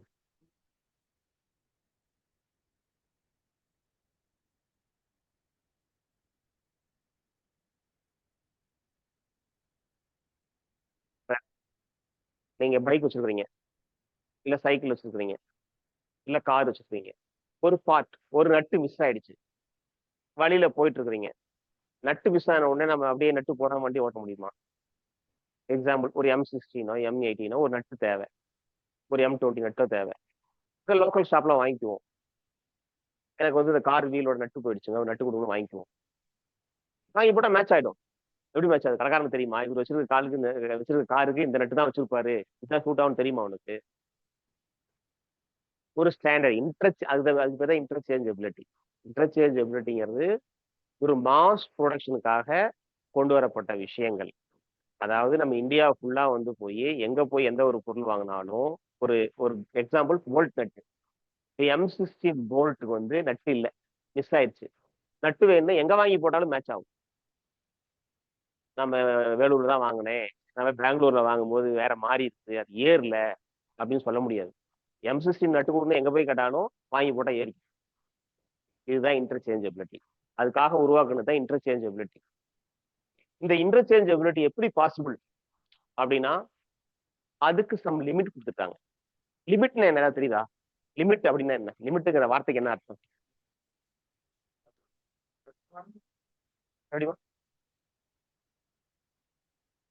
வரம்பு. Correct correct. வரம்பு. தமிழ்ல வந்து லிமிட்டுக்கு வரம்பு. வரம்புங்கிறது என்னன்னா, இப்ப நீங்க பெல்ல ஜாயின் பண்றீங்க, உங்களுக்கு ஏஜ் லிமிட் ஒன்று கொடுத்துருப்பாங்க. ஏஜ் லிமிட்னா என்ன? உங்களுக்கு எந்த ஏஜ் லிமிட்? நீங்க எது வரைக்கும் ஜாயின் பண்ணலாம்?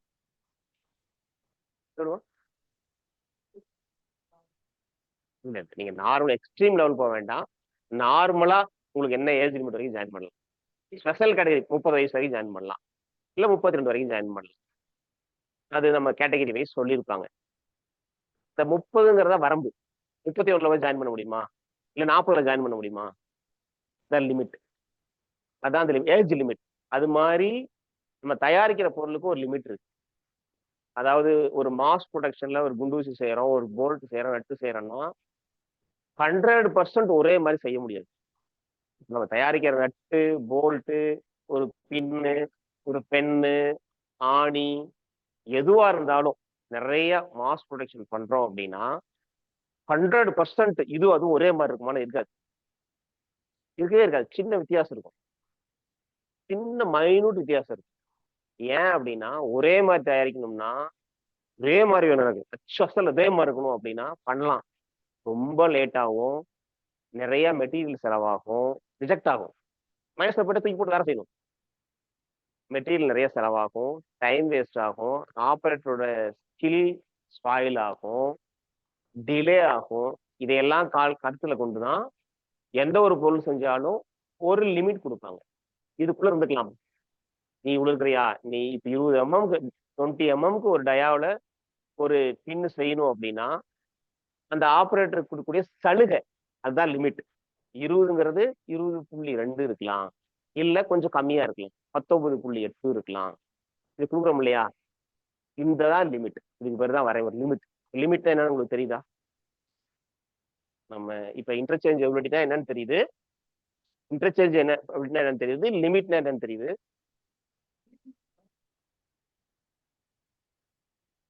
Okay okay. ஸ்கிரீன்ல ஷேர் ஆயிட்டு இருக்குமா? ஸ்கிரீனை பார்த்துக்கோங்க. ஆன்லைன்ல இருக்கிறவங்க, ஆஃப்லைன்ல இருக்கிறவங்க பிரச்சனை இல்லை. ஆன்லைன்ல இருக்கிறவங்களுக்கு ஸ்கிரீன்ல பாருங்க. ஏதாவது உங்களுக்கு ஸ்கிரீன் விசிபிள் இல்லை, கிளாரிட்டி இல்லைன்னா ஹேண்ட் ரைஸ் பண்ணுங்க, இமீடியட்டா உங்களுக்கு கிளாரிட்டியா பண்ணி கொடுக்க முடியும். நெக்ஸ்ட் ஸ்லைடு வாங்க.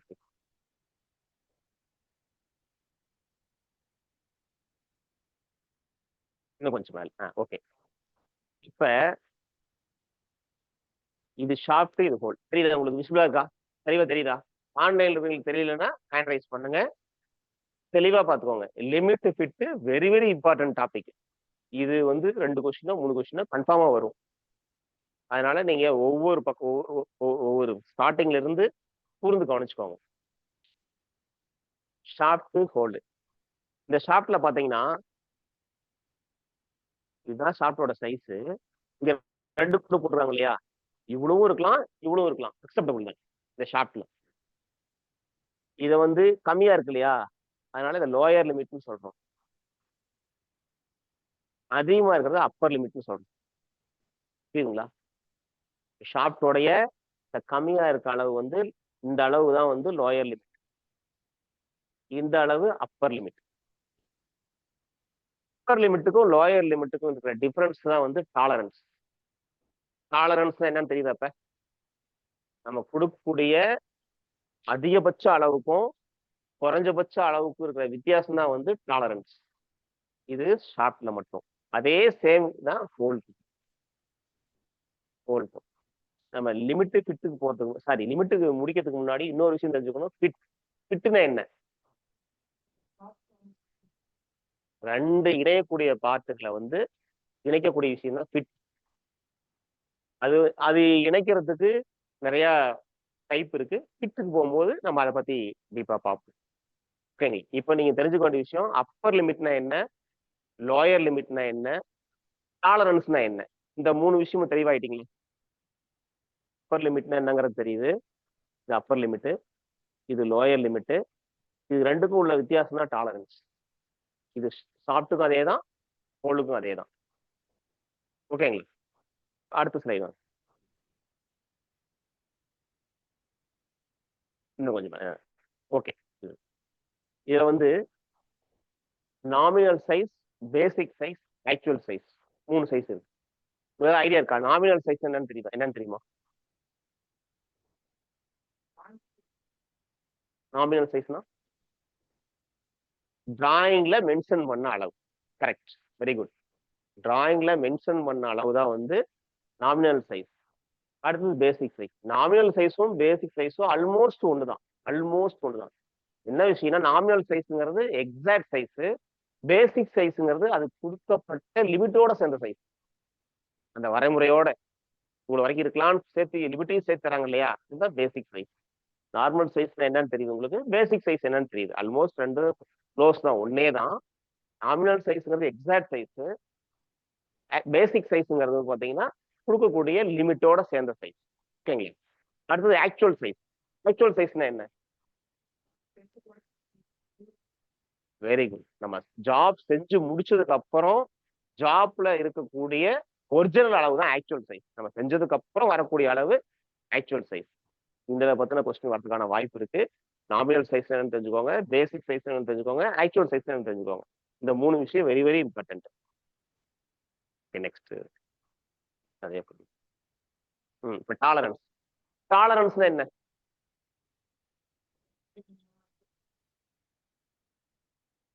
சிம்பிள், ஒரே ஒரு வேர்டு. அப்பர் லிமிட்டுக்கும் லோயர் லிமிட்டுக்குள்ள வித்தியாசம் டாலரன்ஸ். அவ்வளவுதான், ஒரே வார்த்தை, நெத்தியடி. அப்பர் லிமிட்டுக்கும் லோயர் லிமிட்டுக்கும் இருக்கக்கூடிய டிஃபரன்ஸ் தான் வந்து டாலரன்ஸ். இது எக்ஸாம்பிள் சொல்லலாம். கொஞ்சம் மேல வாங்க. இந்த டாலரன்ஸ்ல 2 இருக்கு. டாலரன்ஸ்ல 2 டைப் இருக்கு. Unilateral tolerance, bilateral tolerance. யூனிலேட்டரல்னா என்ன, பைலேட்டரல்னா என்ன, இது நீங்க தெரிஞ்சுக்கூடிய விஷயம். ஏதாவது யூனிலேட்டரல்னா என்னன்னு தெரியுமா? ஏதோ ஒரு விஷயம் ஜீரோவா தான் இருக்கும். அதாவது யூனிலேட்டரல் அப்படிங்கிறது பாத்தீங்கன்னா சரி, பைல் யூனிலேட்டர் அப்படின்னா என்னன்னா பிளஸ் பிளஸ், அதாவது ஏதோ ஒரு விஷயம் வந்து பாத்தீங்கன்னா ஜீரோவில் இருக்கும். அது பிளஸ்லயும் இருக்கலாம், மைனஸ் இருக்கலாம். ஒரே ஒரு வகமாக மட்டும்தான் இருக்கு. பிளஸ் மைனஸ் 2 வராது. 2 கம்பைன்ட் ஆகி வராது. கம்பைன்ட் ஆகி வந்தா அது பைலேட்டர். அது எக்ஸாம்பிள் பாத்தீங்கன்னா இப்போ ஷார்ப் சைஸ் 20 mm அப்படின்னா இங்க என்ன கொடுக்குறாங்க, +00, மைனஸ் வந்து 004. என்ன ஆகுதுன்னா இந்த ஷாப்ட் தயாரிக்கும் போது 20 mm மேல போகக்கூடாது, 20 mm கீழே வரலாம். அதாவது 0.004 கம்மினா எவ்வளவு அளவு சொல்லுங்க பார்க்கலாம்? 4 மைக்ரான் கம்மியா இருக்கலாம். 4 மைக்ரான் கம்மியா இருக்கு. இதை மாத்தியும் சொல்லலாம். -0.00 கொடுத்து +0.004 கொடுக்கலாம். அதுவும் யூனிலேட்டரல் தான். அதுவும் யூனிலேட்டரல். என்ன பிளஸ்ல இருக்கும் இல்ல மைனஸ்ல இருக்கும். இது யூனிலேட்டரல். அடுத்தது பைலேட்டரல். பைலேட்டரல் அப்படின்னா டாலரன்ஸ் வந்து பிளஸ்லயும் இருக்கும், பேரலா மைனஸ்லயும் இருக்கும், ரெண்டுலயும் இருக்கும். இப்ப இதுல வந்து அப்பர் லிமிட் எவ்வளவு சொல்லுங்க இல்ல 20 mm ஷார்ட். இதுல அப்பர் லிமிட் என்னன்னு சொல்லுங்க. 20 இது வந்து அப்பர் சைஸ் எவ்வளவு இருக்கலாம்? சைஸ் சொல்லுங்க. நீங்க லிமிட் சொல்ல வேண்டாம், சைஸ் சொல்லுங்க. இது மேக்ஸிமம் எவ்வளவு இருக்கலாம்? 20.002 வரைக்கும் இருக்கலாம். அதான அர்த்தம் இருக்கு. மைனஸ் எவ்வளவு இருக்கலாம்? 19.998 இருக்கலாம். இது ரெண்டுக்கும் உள்ள வித்தியாசம் தான் டாலரன்ஸ். நீங்க சொன்னீங்க இல்லையா 20.002 மைனஸ் 19.998 ரெண்டையும் கழிச்சிங்கன்னா வரக்கூடியதுதான் டாலரன்ஸ். இதுதான் டாலரன்ஸ். ஓகே, இப்ப உங்களுக்கு வந்து யூனிலேட்டரல் டாலரன்ஸ் என்ன, பைலேட்டரல் டாலரன்ஸ் என்ன தெரிஞ்சுட்டீங்களா? ஓகேங்களா? இது வந்து டாலரன்ஸ் ஜோனு. ஒரு ஷாப்டும் ஹோலும் வந்து நம்ம வந்து இணைக்க போறோம். இணைக்கும் போது எந்தெந்த மாதிரிலாம் இணையலாம், டிஃப்ரெண்ட் எந்தெந்த மாதிரிலாம் இணையலாம். இப்ப நம்ம எக்ஸாம்பிளுக்கு ஷாப்ட்ல கொடுத்துருக்குறோம். இந்த ஷாப்டோட மெயின் வந்து இதுல zero line. Zero line very very important. இந்த மாதிரி இதுல இந்த லைன் தான் ஜீரோ லைன். இந்த ஜீரோ லைன்ல இருந்து தான் நாம வந்து upper deviation, lower deviations, tolerance, maximum size, minimum size, இந்த விஷயங்கள் எல்லாம் எப்போ எடுக்க போறோம் அப்படின்னா இந்த ஜீரோ லைன்ல இருந்து தான். இந்த டிராயிங்ல இந்த ஜீரோ லைன். இப்போ இது வந்து ஷாஃப்ட், இது ஹோலு. இந்த ஷாஃப்ட் கொடுக்கப்பட்ட லிமிட் இது. இந்த ஷாஃப்ட் இவ்வளவும் இருக்கலாம், இவ்வளவும் இருக்கலாம். இந்த ஹோல் இவ்வளவும் இருக்கலாம், இவ்வளவும் இருக்கலாம். இதுல உங்களுக்கு டவுட் எதுவும் இல்லையே? தெளிவா இருக்கீங்கல்ல? ஓகே. இப்போ இதுல வந்து பாத்தீங்கன்னா உங்களுக்கு ஆல்ரெடி நான் சொன்ன மாதிரி தெரியும். இந்த ஷாஃப்டோட இது மினிமம் சைஸு, இது மேக்ஸிமம் சைஸ். இது போன ஏற்கனவே இந்த ஸ்லைட்ல சொன்ன விஷயங்கள் தான். இது ஷாஃப்டோட மினிமம் சைஸ், ஷாஃப்டோட மேக்ஸிமம் சைஸ் நோட் பண்ணி போட்டிருக்காங்களா? அதே மாதிரி ஹோல். அப்படியே ஹோலுக்கு வந்தீங்கன்னா இந்த ஹோலோட மேக்ஸிமம் சைஸ் இது, மினிமம் சைஸ் இது. அதான் இது minimum size, maximum size. Zero line இங்க இருக்கு. ரெண்டையும் ஆட் பண்றோம். ஆட் பண்றப்ப நல்லா பார்த்துக்கோங்க. நமக்கு ஒரு ஷாஃப்ட் இந்த சைஸ் இருக்கு. அதாவது மேக்ஸிமம் சைஸ் ஷாஃப்ட் இருக்கு. ஷாஃப்ட் வந்து மேக்ஸிமம் சைஸ் இருக்கு. ஹோல் வந்து மினிமம் சைஸ் இருக்கு. இது நம்ம உள்ள சொருகும் போது கேப் அதிகமா இருக்குமா? ஷாஃப்ட் வந்து மேக்ஸிமம் இருக்கு, ஹோலும் மேக்ஸிமம் இருக்கு, ஹோல் மினிமம் இருக்கு. நம்ம இணைக்கும் போது கேப் அதிகமா இருக்குமா? Very good. இதை வச்சுதான் வந்து லோயர் டீவியேஷன், அப்பர் டீவியேஷன் நம்ம பிடிக்கும். இந்த ஷாஃப்ட் வந்து ஷாஃப்டோட மேக்ஸிமம் சைஸ் என்டர் ஆகும் போது நமக்கு என்ன கிடைக்கும்னா லோயர் டீவியேஷன் கிடைக்கும். இந்த ஷாஃப்டோட மினிமம் சைஸ் என்டர் ஆகும் போது ஹோலை விட்டுருங்க, ஸ்டாண்டர்டா வச்சுக்கோங்க. ஷாஃப்ட்டை மட்டும் பாருங்க. ஷாஃப்டோட மேக்ஸிமம் சைஸ் என்டர் ஆகும் போது இந்த டீவியேஷன் கம்மியா இருக்கும். அதை வந்து லோயர் டீவியேஷன் சொல்லுவோம். இந்த ஷாஃப்டோட மினிமம் சைஸ் என்டர் ஆகும் போது இது கேப் அதிகமா இருக்கு. இது அப்பர் டீவியேஷன் சொல்லுவோம். உங்களுக்கு லோயர் டீவியேஷன், அப்பர் டீவியேஷன் தெரியுதா? டிராயிங் புரியுதா? ஏதாவது டவுட் இருந்தா கேளுங்க.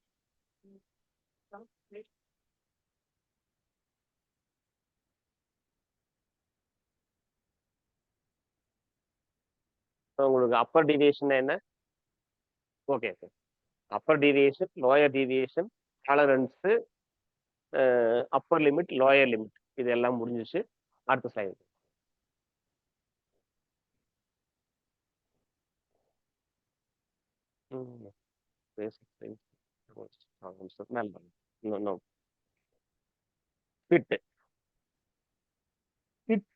ஃபிட் ஆகிறத பொறுத்து 3 விதமான ஃபிட் நம்ம சொல்லலாம். என்னென்ன ஃபிட் ஏதாவது தெரியுமா? Clearance fit, transition fit, interference fit. 3 fit இருக்கு. இதுல வந்து பாத்தீங்கன்னா கொஞ்சம் மேல இன்னும் மேல வாங்க. இன்னும் அடுத்த சைடு இன்னும் டைப்ஸ் ஆஃப் ஃபிட்ஸ். இதுதான் types of fit. Clearance fit. Clearance fit அப்படின்னா இந்த படத்தை பார்த்தா உங்களுக்கு புரியும். இது ஷாஃப்ட் ஹோல். ஹோலோட மினிமம் சைஸ் ஒன்று இருக்கு, ஷாஃப்டோட மேக்ஸிமம் சைஸ் இருக்கு. அப்படி பார்த்தா கூட கேப் இருக்கு. அப்ப என்னன்னா நம்ம வந்து இது வந்து என்ன சொல்றோம், ஈஸியா உள்ள போயிடும். இதை வந்து என்னென்ன ஃபிட் சொல்றோம் அப்படின்னா கிளியரன்ஸ் ஃபிட் சொல்றோம். கிளியரன்ஸ் ஃபிட்ஸுக்கு இன்னும் சம் நேம் இருக்கு, வேற நேம்ல கூட கிளியரன்ஸ் ஃபிட் சொல்லலாம். கொஞ்சம் மேல இருக்குல்ல, இதை வந்து maybe clearance fit maybe slide ஃபிட்னு சொல்லலாம், ஈஸி ஸ்லைடு ஃபிட்னு சொல்லலாம், ரன்னிங் ஃபிட்னு சொல்லலாம், ஸ்லாக் ரன்னிங் ஃபிட்னு சொல்லலாம், லூஸ் ரன்னிங் ஃபிட்னு சொல்லலாம். இது எல்லாமே கிளியரன்ஸ் ஃபிட் தான். இப்போ கிளியரன்ஸ் ஃபிட்னா உங்களுக்கு என்னங்கிறது தெரியுது. ஹோலோட சைஸை விட சாஃப்டோட சைஸ் ரொம்ப கம்மியா இருக்கு, ஆனால் இது போட்டால் ஈஸியா போயிருது. இது கிளியரன்ஸ் ஃபிட். நெக்ஸ்ட் அடுத்தது வந்து பாத்தீங்கன்னா அடுத்த சைடு தான் இன்டர்ஃபரன்ஸ் ஃபிட். கிளியரன்ஸ் ஃபிட்டுக்கு நேர் ஆப்போசிட் தான் இன்டர்ஃபரன்ஸ் ஃபிட். ஆப்போசிட். இன்டர்ஃபரன்ஸ் தான் அடிச்சுதான் போகணும், எல்லாம் போகவே போகாது. நீங்க நல்லா பாருங்க, படத்தை பாத்தீங்கன்னா தெரியும். இன்னும் கொஞ்சம் மேல தெரியுங்க. இதுல நல்லா பாத்தீங்கன்னா தெரியும், ஹோலோட சைஸோட சாஃப்டோட சைஸ் பெருசா இருக்கு. சாஃப்டோட மினிமம் சைஸே பெருசா இருக்கு. இப்போ ஸோ இதுக்குள்ள நம்ம உள்ள நுழைக்கணும், உள்ள தள்ளணும் அப்படின்னா ஏதாவது எக்ஸ்டர்னல் ஃபோர்ஸ் வேணும். இல்ல ஸ்ட்ரிங் ஃபிட்னு சொல்லுவோம். ஸ்ட்ரிங் ஃபிட்னு சொல்லலாம், இல்லைன்னா இன்டர்ஃபரன்ஸ் ஃபிட்னு சொல்லலாம். இப்போ இன்டர்ஃபரன்ஸ் ஃபிட்ல வந்து ஹோலோட சைஸை விட பாத்தீங்கன்னா ஷாஃப்டோட சைஸ் வந்து பெருசா இருக்கு. இதுதான் இன்டர்ஃபரன்ஸ் ஃபிட். இப்போ கிளியரன்ஸ் ஃபிட் தெரியுது, இன்டர்ஃபரன்ஸ் ஃபிட் தெரியுது. Transition fit. இந்த டிரான்சிஷன் ஃபிட்டுங்கிறது பாத்தீங்கன்னா இன்டர்ஃபரன்ஸ் ஃபிட்டும் கிடையாது, கிளியரன்ஸ் ஃபிட்டும் கிடையாது. இது ஒரு பர்ஃபெக்ட் ஃபிட்னு சொல்லலாம். எப்படி எதை வச்சு சொல்றோம் அப்படின்னா, இந்த படத்தை பாருங்க நல்லா தெரியும். இது ஹோலு, வெர்னியர் காலிப்பர். வெர்னியர் காலிப்பர்ல எப்படி நம்ம சொல்றோம், ஏதாவது ஷேக் ஆகுதா, பட் ஆனா கையில தள்ள முடியுது இல்ல. நிறைய பேர் சொன்னாங்க, எலிசபெத் ராணி சூப்பரா சொன்னாங்க example vernier caliper. Vernier caliper best example. கொஞ்சம் மேல வாங்க. Transition fit. இது வந்து பாத்தீங்கன்னா maximum size minimum size enter ஆகிறத பொறுத்து அந்த பர்மிஷனல் கேப் டீவியேஷன் ஆகும். பட் ஆனா ஈஸியா என்டர் ஆகும். இது கேப்பு லொடலொடன்னு ஆடாது. அதான் எக்ஸாம்பிள் வந்து வெர்னியர் காலிப்பர். மேல வாங்க, மேல தருங்க.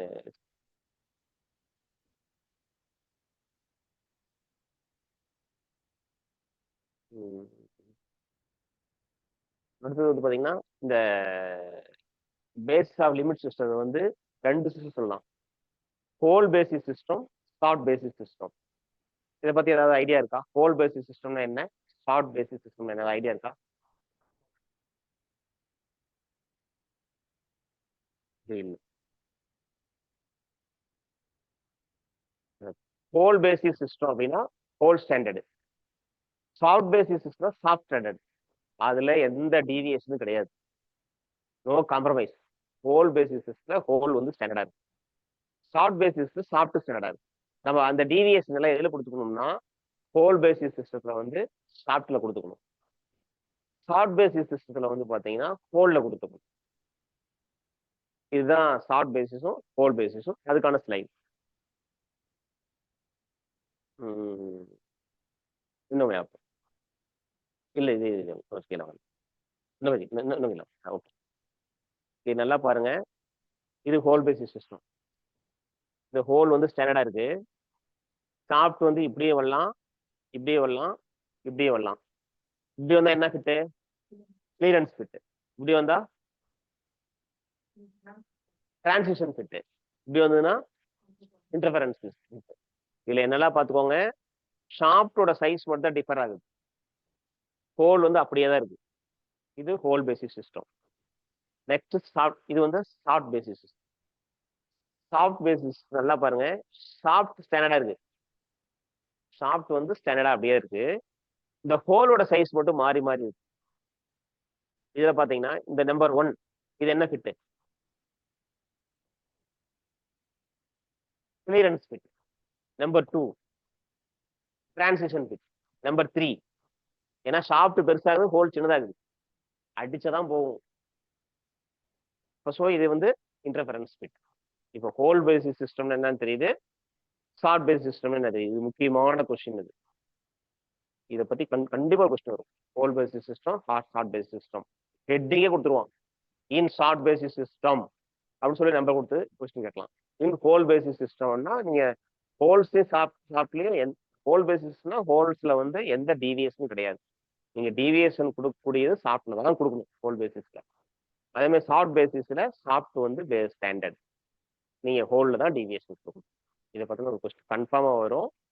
இதுக்கான மெட்டீரியல் வந்து ஆன்லைன்ல இருக்கிறவங்களுக்கு போஸ்ட் பண்ணுவாங்க, உங்களுக்கு வந்து குரூப்ல ஷேர் பண்ணுவாங்க. ரொம்ப டீப்பா வாட்ச் பண்ணிக்காங்க. லிமிட் சிஸ்டத்துல கண்டிப்பா 3 மார்க் உண்டு. லிமிட் அண்ட் ஃபிட்ல 3 மார்க், கிரேடிங்ல 3 mark, 6 mark confirm. 6 to 7 marks கன்ஃபார்மா இந்த இன்னைக்கு எடுத்த 2 சப்ஜெக்ட்லயும் வரும். நீங்க வாங்குற 70 மார்க்ல பாத்தீங்கன்னா நம்ம எடுத்த இந்த 2 யூனிட்லயுமே வந்து 6 மார்க்ல இருந்து 7 மார்க் வரைக்கும் போறா. இன்னும் 8 கூட வரதுக்கு வாய்ப்பு இருக்கு. மேல போங்க.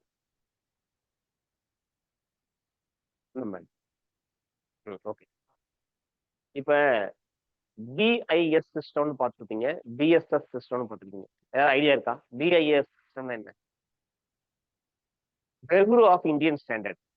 பிஎஸ்எஸ்னா பிரிட்டிஷ் ஸ்டாண்டர்ட் சிஸ்டம். இது என்ன different? Bureau of Indian standard என்ன சொல்லுது? நம்ம மெட்ரிக்ல யூஸ் பண்ணுவோம், பிரிட்டிஷ்காரங்களா இன்ச்சஸ்ல யூஸ் பண்ணுவாங்க. நாம ஏன் மெட்ரிக் யூஸ் பண்றோம் அப்படின்னா, இப்போ இந்தியா ஃபுல்லா நீங்க போய் ஒரு M12 நட்டு வாங்கணும், M12 நட்டுக்கு போல்ட் வேணும், இல்ல M12 போல்ட்டுக்கு நட்டு வேணும், M16 நட்டுக்கு போல்ட் வேணும், இல்ல ஏதாவது ஒரு பார்ட் ஹீரோ ஹோண்டா ஸ்ப்ளெண்டருக்கு சஸ்பென்ஷன் வாங்கணும், இல்ல ஹீரோ ஹோண்டா ஸ்ப்ளெண்டருக்கு வந்து ஒரு பிரேக் ராடு வாங்கணும். எங்க வாங்கினாலும் சேமா இருக்கும். நீங்க புனேல போய் வாங்கினாலும் அதே சைஸ் தான் இருக்கும், மெட்ராஸ்ல போய் வாங்கினாலும் அதுதான் இருக்கும், பெங்களூர் போய் வாங்கினாலும் அதே சைஸ் தான் இருக்கும். இது வந்து நம்ம இந்தியா ஃபுல்லா வரையறுக்கப்பட்ட ஒரு ஸ்டாண்டர்ட். இதுதான் BIS system, bureau of Indian standard system. இதுதான் நம்ம ஃபாலோ பண்றோம். எதுக்காக அப்படின்னா, மாஸ் ப்ரொடக்ஷன்ல நம்ம தயாரிக்கிற பொருட்களுக்கான ஸ்பேர் பார்ட்ஸோ இல்லை வந்து மாஸ் ப்ரொடக்ஷன் தயாரிக்கிற பொருட்கள் வந்து பேட்டிங் பார்ட்ஸ் எங்க வாங்கினாலும் இந்தியா ஃபுல்லா ஒரே மாதிரி இருக்கணும், தட்டுப்பாடு இல்லாமல் கிடைக்கணும், கஸ்டமர் கஷ்டப்படக்கூடாது, ரிஜெக்ட் ஆகக்கூடாது. நம்ம உற்பத்தி பண்ற பொருள் எல்லாமே வந்து பயன்பாட்டுக்கு வரணுங்கிற நோக்கத்துல தான் செய்யக்கூடியது ஸ்டாண்டர்டு. ஒரு ஸ்டாண்டர்டே இல்லைன்னா எப்படி வாங்க முடியும்? ஒரு பொருள் வந்து அளவு சொல்லி ஸ்பெசிஃபிகேஷன் சொல்லி வாங்கணும்னா ஒரு ஸ்டாண்டர்ட் தான் வாங்க முடியும். அதுக்காக கொண்டு வரப்பட்டதா பிஐஎஸ் சிஸ்டம். பிஎஸ்எஸ் சிஸ்டம்ங்கிறது நம்ம இந்தியாவில் இல்லை. இன்னமும் ஒரு சில விஷயங்கள் நம்ம பிஎஸ்எஸ் சிஸ்டம் ஃபாலோ பண்றோம். அது ஆக்சுவலா வந்து பிரிட்டிஷ் ஸ்டாண்டர்ட் சிஸ்டம். இப்போ பிஐஎஸ் சிஸ்டம் என்னன்னு தெரியுது, பிஎஸ்எஸ் சிஸ்டம் என்ன தெரியுது. இதை பத்தின கொஸ்டின் வரதுக்கான வாய்ப்பு இருக்கு. அதை நீங்க பிக்கப். ஓகே, அடுத்து ஓகே. இப்போ இதுல வந்து பாத்தீங்கன்னா டாலரன்ஸ் பேசணும் நம்ம. இந்த டாலரன்ஸுக்கு வந்து கிரேட் இருக்கு. இது நீங்க ரொம்ப டீப்பா போக வேண்டாம், இன்ஜினியர் லெவல்ல போக வேண்டாம். நீங்க தெரிஞ்சுக்கூடிய விஷயம், இந்த டாலரன்ஸ் கிரேடு மொத்தம் எத்தனை கிரேட் இருக்குது, டிவியேஷன் மொத்தம் எத்தனை இருக்குது, இதை நீங்க தெரிஞ்சுக்கணும். இந்த டாலரன்ஸ் பாத்தீங்கன்னா மொத்தம் வந்து பாத்தீங்கன்னா 18 டாலரன்ஸ் இருக்கு. 18 டாலரன்ஸ்ல வந்து என்னன்னா IT01 ஒன்று வரும், அதுக்கப்புறம் IT0 இருந்து IT16 வரைக்கும் மொத்தம் 18 டாலரன்ஸ் இருக்கு. இதுல கேபிட்டல் லெட்டர்ல 18 லெட்டர் வருது. இதுதான் வந்து நமக்கு இருக்கிற டாலரன்ஸ் கிரேடு. டீவியேஷன் வந்து பாத்தீங்கன்னா 25 இருக்கு. A to ZC வரைக்கும் இருக்கும். இதெல்லாம் அந்த குரூப்ல எல்லாம் அந்த கொஸ்டின் எல்லாம் கேட்டிருந்தாங்க. ஆன்லைன்ல இருக்கிறவங்க தெரிஞ்சுக்கோங்க. நேற்றுக்கு குரூப்ல இந்த கொஸ்டின் பத்தி போயிட்டு இருந்தது. எங்களுக்கு A to Z வரைக்கும் வந்து இப்போ 26 நம்பர் இருக்குல்ல, எப்படி ZC வரைக்கும் வந்து பாத்தீங்கன்னா நீங்க வந்து சொல்றீங்க 25 தான் சொல்றீங்க அப்படிங்கிற மாதிரி கொஸ்டின் எல்லாம் கேட்டிருந்தாங்க. அதுக்கு நம்ம ஆட்கள் கரெக்டா பதில் கொடுத்துருந்தாங்க. இடையில சம் லெட்டர் எல்லாம் மிஸ் ஆயிருக்கும். ஆக்சுவலா வந்து A to ZC கேபிட்டல் லெட்டர்ல பிடிச்சோம்னா கொஞ்சம் கொஞ்சம் கீழே வாங்க. சரி, இன்னும் கொஞ்சம் இதுல பாருங்க, 18 கிரேட் இருக்கு. ஃபண்டமெண்டல் கிரேடு லிமிட்ல டாலரன்ஸ் கிரேட் இருக்குது. Accuracy 25 types of fundamental deviation இருக்கு. இதுல capital letter A to ZC வரைக்கும் வந்தா ஹோல்ஸ் குறிக்குது. உங்களுக்கு கொஸ்டின் இந்த மாதிரி தான் கேட்கலாம். ரொம்ப டீப்பா கேட்க மாட்டாங்க. கேபிட்டல் லெட்டர்ல ஏ டு ஜெட் சி வரைக்கும் ஷார்ட்டை குறிக்குதா ஹோலை குறிக்குதான்னு கேட்பாங்க. இப்போ என்ன நீங்க எழுதுவீங்க? ஹோல் மைண்ட்ல வச்சுக்கோங்க. ஏன் ஸ்மால் லெட்டர்ல இருக்கு? A to Z C small லெட்டர்ல இருக்குன்னா ஷார்ட்டை குறிக்குதா ஹோலை குறிக்குதா? ஷார்ட். ஸ்மால் லெட்டர் இருந்தா ஷார்ட், கேபிட்டல் லெட்டர் இருந்தா ஹோல். இந்த விஷயத்தை நீங்க தெரிஞ்சு வச்சுக்கோங்க. நீங்க தெரிஞ்சுக்க வேண்டிய விஷயம் ஏ டு ஜெட் சி. அதே மாதிரி பாத்தீங்கன்னா இந்த 18 டாலரன்ஸ். 18 டாலரன்ஸ் வந்து பாத்தீங்கன்னா ஐடி 01 0ல இருந்து 16 வரைக்கும் இருக்கும். 1 டு 16 வரைக்கும் 16, இதோட 17, இதோட 18, மொத்தம் 18 டாலரன்ஸ் இருக்கு. இதை மட்டும் தெரிஞ்சுங்க. இன்னும் நீங்க டீப்பா போக தேவையில்லை. அதுக்கு மேல உங்க போர்ஷன் கிடையாது. அதுல கொஸ்டின் வரவும் வராது. போட்டு மண்டையை உடைச்சுக்க வேண்டாம். ஏன்னா எக்ஸாம் டைம்ல அன்வான்டையும் உள்ள நுழைச்சிக்க கூடாது. அதை நம்மளை சஃபர் பண்ணி விட்டுரும். ஓகே, இப்போ almost limit, fit, tolerance, allowance, deviations, பிஐஎஸ்ன்னா என்ன, பிஎஸ்எஸ்னா என்ன, ஆல்மோஸ்ட் கவர் பண்ணியாச்சு. போதுமான விஷயம். நம்ம வந்து 2 விஷயம் பார்த்துருக்கோம். ஒன்று கிரைண்டிங் பற்றி ஃபுல்லாக பார்த்துட்டோம். இப்போ லிமிட்டு, ஃபிட்டு, டாலரன்ஸு, அப்பர் லிமிட்னா என்ன, லோயர் லிமிட்னா என்ன, டீவியேஷன் என்ன, இதில் மேக்ஸிமம் டாலரன்ஸ்னா என்ன, யூனிலேட்டரல் சிஸ்டம்னா என்ன, பைலேட்டரல் சிஸ்டம்னா என்ன, எல்லாமே பார்த்தாச்சு. ஆல்மோஸ்ட் நம்ம கவர் பண்ணிட்டோம். 2 சாப்டர் உங்களுக்கு பார்த்தாச்சு. அடுத்தது நம்ம பார்க்க வேண்டிய சிஸ்டம் பற்றி போதுமா? சொன்னார்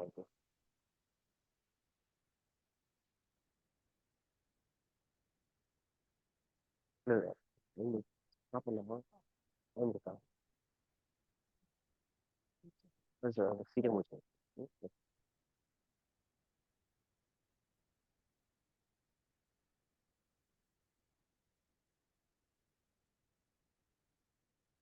அடுத்து நம்ம பார்க்கறது மெயின்டெனன்ஸ். கிரைண்டிங் பத்தி பார்த்துருக்கோம். லிமிட் ஃபிட் டாலரன்ஸ் பார்த்துட்டோம். உங்களுக்கு சிலபஸ்ல கொடுத்த 24th பார்த்துருக்குறோம்.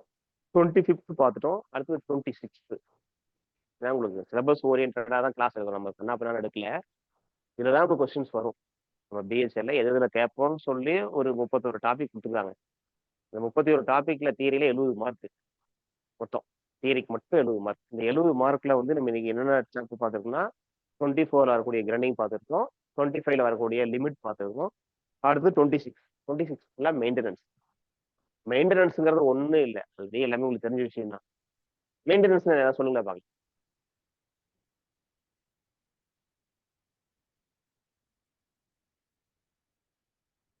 போட்டவன் முடிச்சு. ஒன்றுல மெயின்டெனன்ஸ்ங்கிறது ஒன்றும் இல்லைம்மா. எல்லா இடத்துலையும் மெயின்டெனன்ஸ் வேணுமா? நம்ம போட்டிருக்க ட்ரெஸ் கூட மெயின்டெனன்ஸ் வேணும். நம்ம போட்டிருக்க ட்ரெஸ்ல கூட மெயின்டெனன்ஸ் வேணும். ட்ரெஸ் அயன் பண்ணி போடணும், அழுக்கு இல்லாம போடணும், எங்கேயாவது அழுக்கு இருந்தால் போய் உட்காரக்கூடாது, யாரும் பற்றக்கூடாது, அதை மெயின்டைன் பண்றோம் இல்லையா? That is called maintenance. நம்ம நடை, உடை, பாவனை எல்லாத்துக்குமே மெயின்டெனன்ஸ் வேணும். அதே விஷயம் மெஷினுக்கு பண்றதுதான் மெஷின் மெயின்டெனன்ஸ். வேற ஒன்றும் இல்லை. மெயின்டெனன்ஸ்ல பாத்தீங்கன்னா டோட்டல் ப்ரொடக்டிவ் மெயின்டெனன்ஸ். உங்களுக்கு கொடுத்த சாப்டர் வைஸ் வரல. டோட்டல் ப்ரொடக்டிவ் மெயின்டெனன்ஸ் அப்படின்னா என்ன அப்படின்னா, இப்ப மேன், மெஷினு, மெட்டீரியல் இது எல்லாத்தையும் ஒருங்கிணைச்சு குறைஞ்ச செலவுல நிறைவான உற்பத்தி, அதிகமான உற்பத்தி பண்ணணும். ஆக்சிடென்ட் ஆகாம ஒரு தொழிலாளி ஒர்க் பண்ணிட்டு வரணும். மேனுக்கு டேமேஜ் ஆகக்கூடாது, மெஷினுக்கு டேமேஜ் ஆகக்கூடாது, உற்பத்தி அதிகமா இருக்கணும். அப்படி உற்பத்தி செய்யப்பட்ட பொருள் குவாலிட்டியா இருக்கணும், தரமானதா இருக்கணும், நம்பகத்தன்மை உள்ளதா இருக்கணும், கஸ்டமரை திருப்திப்படுத்தணும், பாதுகாப்பு, லாங் லைஃப் வரணும். இதையெல்லாம் கருத்தில் கொண்டு நம்ம செய்யக்கூடிய விஷயம் தான் total productive maintenance. Total productive maintenance அப்படிங்கிறது தரம், கட்டுப்பாடு, வாடிக்கையாளரோட சேவை, வாடிக்கையாளரோட திருப்தி, பாதுகாப்பு, அதிக உற்பத்தி, குறைந்த செலவு, அதிக லாபம், இதையெல்லாம் பண்ணக்கூடிய விஷயம் தான் வந்து டோட்டல் ப்ரொடக்டிவ் மெயின்டெனன்ஸ். இது நீங்க காதுல வாங்கினாவும் போதும், நீங்க எழுதிடலாம். இதை நோட் பண்ணணுங்கிற அவசியம் இல்லை. இதுல கீ பாயிண்ட்ஸ் எதுவுமே கிடையாது. லேர்னிங் தான். டோட்டல் ப்ரொடக்டிவ் மெயின்டெனன்ஸ் அப்படின்னா என்னங்கிறது உங்களுக்கு தெரியுது. தரம், கட்டுப்பாடு, அதிக உற்பத்தி, லாபம், கஸ்டமரோட திருப்தி. இப்போ நீங்க போய் கார் வாங்குறீங்க, 2 கார் வாங்குறீங்க, நீங்க என்ன சொல்றது, சுசுகியில வாங்குறீங்க, இல்லை இன்னொன்று வந்து பார்த்தீங்கன்னா ஹுண்டாயில போய் வாங்குறீங்க. இந்த கார் வச்சிருக்கேன், இந்த கார் வச்சிருக்கேன், நான் பைக் இது வச்சிருக்கேன், ஸ்ப்ளெண்டர் வச்சிருக்கிறேன், நான் வந்து டிஸ்கவர் வச்சிருக்கேன், நான் பஜாஜ் வச்சிருக்கேன், பல்சர் வச்சிருக்கிறேன், எனக்கு இது எல்லாம் ஃபியூச்சர் இருக்கு, நல்லா இருக்குது, இது நல்லா இருக்குதுன்னு சொல்லி ஃபீட்பேக் சொல்றோம் இல்லையா? இப்போ நீங்கள் உங்கள் ஃப்ரெண்ட்ஸுக்குள்ள பகிர்ந்துக்கிறீங்கல்ல, நான் பல்சர் வச்சிருக்கேன், பல்சர் நல்லா இருக்கு, நான் புல்லட் வச்சிருக்கேன், புல்லட் நல்லா இருக்குது, உங்க ஃப்ரெண்டு கிட்ட பகிர்ந்துக்கிறீங்களா? என்ன விஷயம்னா அவன் கொடுக்குறான், அந்த மாதிரி தரமா உங்ககிட்ட கூட ரீச் பண்றான். அந்த நல்ல விஷயங்கள் வந்து பாத்தீங்கன்னா நம்பகத்தன்மை ஏற்படுத்துது, பையர்ஸ் வாங்குறவங்கள இன்க்ரீஸ் பண்ணுது, கஸ்டமரை திருப்திப்படுத்துது, பாதுகாப்பா இருக்குது. எனக்கு இந்த வண்டி ஓட்டுறப்பா ரோடு கிரிப்பா இருக்கு, 100ல போனா கூட வண்டி அலையில நல்லா இருக்கு. ஒரு சிலர் சொல்லுவான் இந்த வண்டியை நான் போய் வாங்கினேன், இது இந்த வேகத்துல 60 கிலோமீட்டருக்கு மேல போனாவே வண்டி அலையுது, கிரிப் இல்லாத மாதிரி இருக்குது, இந்த சிறப்பு இல்லாம இருக்குது. இதையெல்லாம் திருப்திப்படுத்துற விஷயம் தான் டோட்டல் ப்ரொடக்டிவ் மெயின்டெனன்ஸ். இதெல்லாம் கருத்தில் கொண்டு ஒரு தயாரிப்பாளர் உருவாக்கக்கூடிய பொருள் தான் வந்து டோட்டல் ப்ரொடக்டிவ் மெயின்டெனன்ஸ் கீழே தான் இது எல்லாமே வருது. ஓகேங்களா? அடுத்தது அட்டானமஸ் மெயின்டெனன்ஸ். அட்டானமஸ் மெயின்டெனன்ஸும் ரொட்டீன் மெயின்டெனன்ஸும் இருக்கு. ஆல்மோஸ்ட் ரெண்டும் ஒண்ணுதான். அட்டானமஸ் மெயின்டெனன்ஸ்னாலும் ரொட்டீன் மெயின்டெனன்ஸ்னாலும் ஒண்ணுதான். ரெண்டுக்கும் ஒரு சின்ன டிஃபரெண்ட் இருக்கு. என்ன டிஃபரெண்ட்னா, அட்டானமஸ் மெயின்டெனன்ஸ்ங்கிறது ஒரு மெஷினோட ஆப்ரேட்டர் பண்ணிக்கிறது. அதாவது மெஷினோட ஆப்ரேட்டர் ஒரு ட்ரில்லிங் மிஷின் இருக்கலாம், இல்லை ஒரு என்ன சொல்றது, ஒரு ட்ரில்லிங் மிஷின், ஒரு லேத்து இதெல்லாம் வச்சிருக்கலாம். அவரே ஷிஃப்ட் முடிஞ்ச உடனே இந்த பிஸ்கெல்லாம் தள்ளி விட்டு தொடச்சி விட்டு, ஸ்லைடிங்க்கெல்லாம் டவுட்டுகளுக்கெல்லாம் ஆயில் அடிச்சு விட்டு, ட்ரில்லிங் மிஷினுக்கு அந்த ஸ்பிரிங்க்லுக்கெல்லாம் கிரீஸ் அடிச்சு விட்டு கிளீன் பண்ணிட்டு போறாரு இல்லையா? இதுதான் அட்டானமஸ் மெயின்டெனன்ஸ். இந்த ரொட்டீன் மெயின்டெனன்ஸ்ங்கிறது மெயின்டெனன்ஸ் பீப்புள் சம் மெயின்டெனன்ஸ், அதாவது ஆப்ரேட்டர் இல்லாம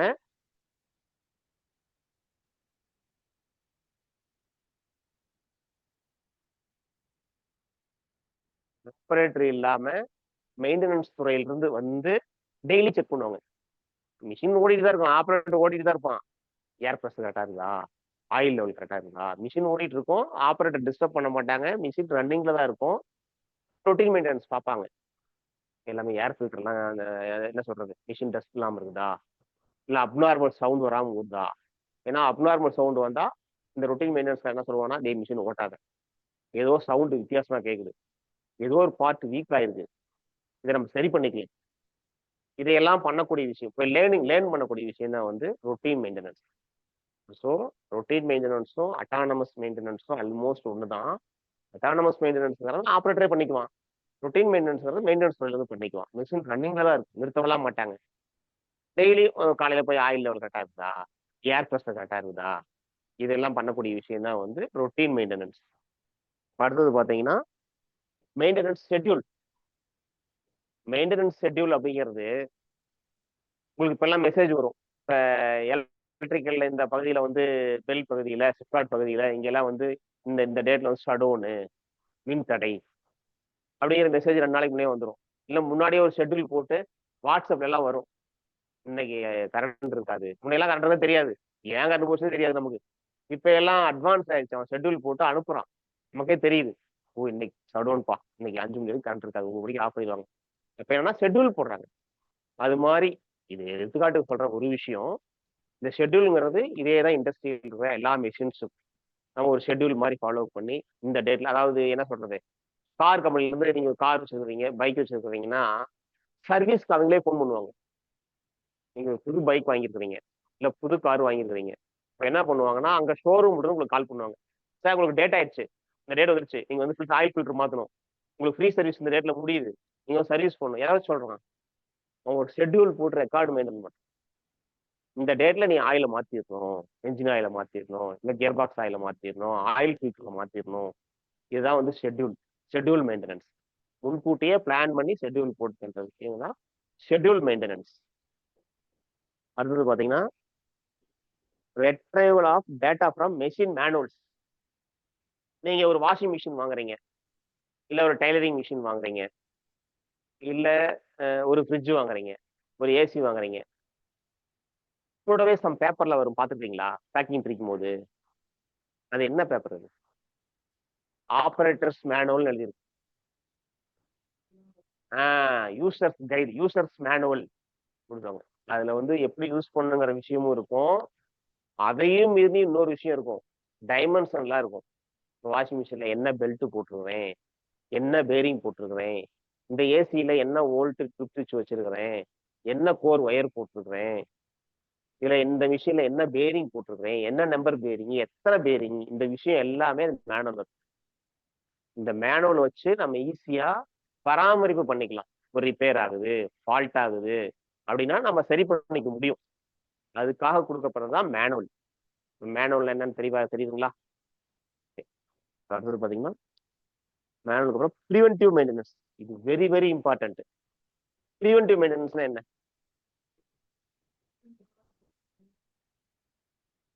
மெஷின் வந்து ரன்னிங்ல தான் இருக்கும்.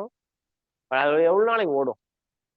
ரன்னிங் கண்டிஷன் இருக்கும் போதே முன்கூட்டியே நாம வந்து ஆபரேட்டர்கிட்டயோ ப்ரொடக்ஷன் டிபார்ட்மெண்ட்லயோ பர்மிஷன் கேட்டு அந்த மிஷினை வாங்கி இந்த மிஷின்ல என்னென்ன டேமேஜ் இருக்கு, என்னென்ன பார்ட் தேஞ்சிருக்குது, ரன்னிங் கண்டிஷன் இருக்கும் போதே நம்ம செய்யக்கூடிய விஷயம் தான் ப்ரிவென்டிவ். அதாவது ப்ரிவென்டிவ்னா என்ன? முன்கூட்டியே ஒரு பெரிய விஷயம் நடக்கிறதுக்கு முன்னையே நம்ம சரி பண்ணிக்கிறது. ஒரு பெரிய ஆபத்து, ஒரு பெரிய பார்ட் டேமேஜ் ஆகிறதுக்கு முன்னையே அதை சரி பண்ணக்கூடிய விஷயம் தான் ப்ரிவென்டிவ். ப்ரிவென்டிவா நம்ம முன்கூட்டியே பண்ணிக்கிறோம். இப்போ ஒரு மிஷினை வாங்கிட்டு என்னென்ன ப்ரிவென்டிவ் பார்ப்போம்? ஆயில் என்ன கண்டிஷன் இருக்குன்னு பார்ப்போம். சப்போஸ் ஆயில் வந்து விஸ்கோசிட்டி மாறி இருக்கு, கலர் மாறி இருக்கு, ஆயில் கருப்பாயிடுச்சு, இந்த ஆயிலை புடி விட்டு வேற ஆயில் ஊற்றி விட்டலாம், புது ஆயில் போட்டலாம், அந்த விஷயத்த பண்ணலாம். ஆயில் ஃபில்டர் ஃபுல்லா மாறிடுச்சு, ஏர் ஃபில்டர் போயிடுச்சு, இந்த ஃபில்டர் எல்லாம் புதுசா மாத்திடுறது. ரன் பண்ணி பார்க்கும்போது வைப்ரேஷன் வரும், பேரிங் போயிருக்கு, இந்த பேரிங் வந்து போயிருக்கு. இது இப்படியே ஓட்டணும்னா பேரிங் போனது மட்டும் இல்லாம சாஃப்ட்வேர் சேர்த்து டேமேஜ் பண்ணிடும். இல்ல பெரிய செலவு வச்சிரும், வேற ஏதாவது பெரிய செலவு வச்சிரும், மேஜர் செலவு வச்சிரும். அந்த மேஜர் செலவு வைக்கிறது மட்டும் இல்லாம ஒரு மாச கணக்குல அந்த மிஷின்ல வேலை பார்க்குற மாதிரி இருக்கும். நம்ம ஒரு சின்ன ஒரு ஹாஃப் டேவ்லயோ, ஒரு நாள்லயோ, 2 நாள்லயோ செய்யக்கூடிய விஷயங்கள் வந்து மாச கணக்குல அந்த மிஷின் பழுது அடைஞ்சு நம்ம வேலை பார்க்குற மாதிரி ஆயிடும். அப்ப என்ன ஆகும்? நேரடியா என்னென்ன பாதிக்கும்? செலவும் ஆகும், உற்பத்தி பாதிக்கும், கஸ்டமருக்கு தேவையான டைம்ல டெலிவரி கொடுக்க முடியாது. இதையெல்லாம் சரி பண்ணி மெஷினோட அவைலபிலிட்டியை வந்து நம்ம பர்ஃபெக்டா ப்ரொடக்ஷன் டிபார்ட்மெண்ட் கொடுக்கணும் அப்படின்னா நம்ம செய்யக்கூடிய விஷயம் ப்ரிவென்டிவ் மெயின்டெனன்ஸ். ப்ரிவென்டிவ் மெயின்டெனன்ஸ் ஆயத்தமா முன்கூட்டியே செய்யக்கூடிய விஷயம். அந்த மிஷின்ல போய் பார்த்துட்டு நம்ம டைம் கேட்டு எனக்கு 1 நாள் கொடு, 2 நாள் கொடு மிஷினை வாங்கிக்கிட்டு சின்னதா இருக்கும் போதே பிரச்சனையை சரி பண்ணி மிஷினை குட் கண்டிஷன் பண்ணி கொடுத்துட்றது. இப்ப நம்ம பைக்கே வச்சிருக்கிறோம், பைக்ல பிரேக் பிடிக்கும், பட் பிரேக்கோட எஃபிஷியன்சி குறைஞ்சு இருக்கும். ஆயில் இருக்கும், எல்லாமே இருக்கும்.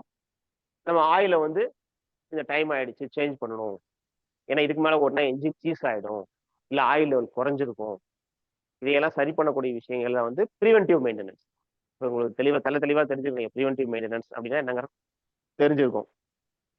இதுக்கப்புறம் பாத்தீங்கன்னா லூப்ரிகேஷன். ஒவ்வொரு மெஷின்ஸுக்கும் வந்து லூப்ரிகேஷன்ங்கிறது வெரி வெரி இம்பார்ட்டன்ட்.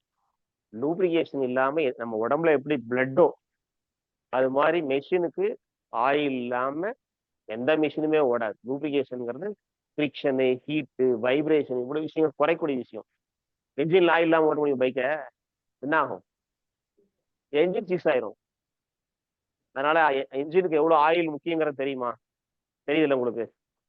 இந்த லூப்ரிகேஷன் வந்து பாத்தீங்கன்னா அதுக்கு ஒரு கலர் கோடிங் சிம்பிள்லாம் இருக்கு. ஏன்னா உங்க சப்ஜெக்ட்ல வந்து சிம்பிள் கலர் கோடிங் பத்தி கொஸ்டின் வரதுக்கான வாய்ப்பு இருக்கு. அதாவது பாத்தீங்க அப்படின்னா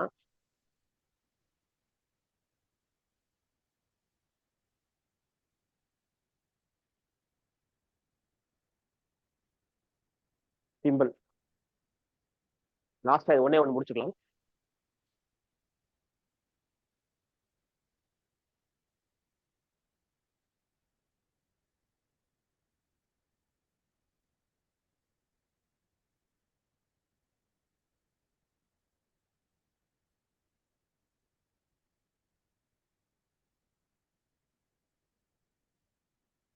ரவுண்ட் சிம்பிள், ஒரு ட்ரையாங்கிள் சிம்பிள்,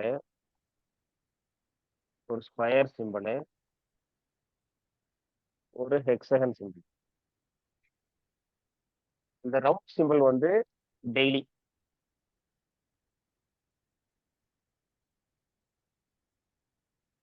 ட்ரையாங்கிள் சிம்பிள் வந்து வீக்லி, ரெக்டாங்கிள் சிம்பிள் வந்து மந்த்லி.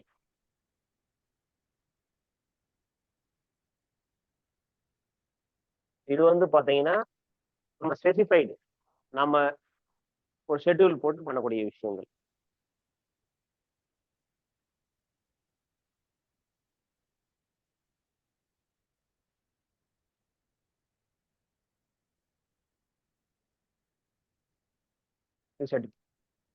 Schedule time. இப்போ சிம்பிள் கேட்பாங்க, ரவுண்ட் சிம்பிள் அப்படின்னா நம்ம டெய்லி அந்த மிஷின்ல போய் ஆயில் லெவல் செக் பண்ணணும் அப்படின்னு அர்த்தம். ட்ரையாங்கிள் சிம்பிள்னா வீக்லி ஒன்ஸ் அதில் போய் ஆயில் லெவல் செக் பண்ணா போதும் அப்படிங்கிற அர்த்தம். ஸ்கொயர் அப்படின்னா மந்த்லி ஒன்ஸ் செக் பண்ணா போதும். ஹெக்ஸகன் அப்படின்னா நம்ம ஷெட்யூல் 3 மாசத்துக்கு ஒண்ணா, 4 மாசத்துக்கு ஒண்ணா, 6 மாசத்துக்கு ஒண்ணா, இயர்லி ஒன்ஸா நம்ம செக் பண்ணா போதும் அப்படிங்கிறதா இந்த சிம்பிள்ஸ். இதை மட்டும் அதே மாதிரி கலர் இருக்கு, கலர் கோடிங். ஒவ்வொன்றுக்கும் ஒரு கலர் இருக்கு. இதே சிம்பிளுக்கு வந்து ஒரு கலர் கோடிங் இருக்கு. டெய்லினா ப்ளூ,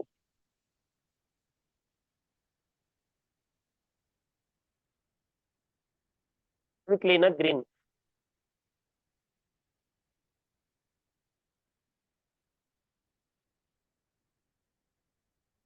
ரெட்.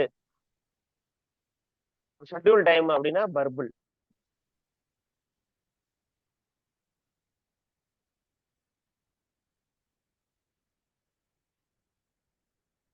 இதுதான் சிம்பிள் அண்ட் கலர் கோடிங். இதை பத்தின ஒரு டாபிக் வந்து உங்க சிலபஸ்ல கொடுத்துருக்காங்க. இதுல கொஸ்டின் வரதுக்கு வாய்ப்பு இருக்கு. ரவுண்ட் சிம்பிள் கொடுத்துட்டு இது என்னன்னு கேட்பாங்க டெய்லி, அது என்ன colour blue. Triangle weekly green, square monthly red, hexagon schedule time இது 3 மாசம் இருக்கலாம், 6 மாசம் இருக்கலாம், ஸ்பெசிஃபை பண்ணக்கூடிய விஷயங்கள். இது வந்து பர்பிள் கலர். இப்போ உங்களுக்கு வந்து நம்ம என்னென்ன சாப்டர் பார்த்துருக்கோம் அப்படின்னா, இந்த கிரைண்டிங் பத்தி பார்த்துருக்கிறோம், லிமிட் அண்ட் ஃபிட் பார்த்துருக்கிறோம், மெயின்டெனன்ஸ் பத்தி பார்த்துருக்கோம். அதாவது உங்களுக்கு கொடுக்கக்கூடிய போர்ஷன்ஸ்ல நம்பர் 24, 25, 26 இது 3 கவர் பண்ணியிருக்கிறோம். உங்களுக்கு தெளிவா புரிஞ்சிருக்கும்னு நம்புறேன். ஏதாவது ஓகே தான், கிளாஸ் ஓகே தானே, உங்களுக்கு சாட்டிஸ்ஃபை இருந்ததாங்கிறது ஃபீட்பேக் பின்னாடி கொடுங்க. நம்ம சிறிய நீலமணி எல்லாம் பர்ஃபெக்டா பண்ணிட்டு இருக்கிறாங்க. இதுல இன்னும் மேம்படணும், இன்னும் எங்களுக்கு தெளிவா வேணும்னா கூட நீங்க ஃபீட்பேக் கொடுங்க. ஆன்லைன்ல இருக்கீங்களும் கொடுங்க. ஓகேங்களா? இன்றைய செஷன் இதோட முடிச்சுக்கலாம்.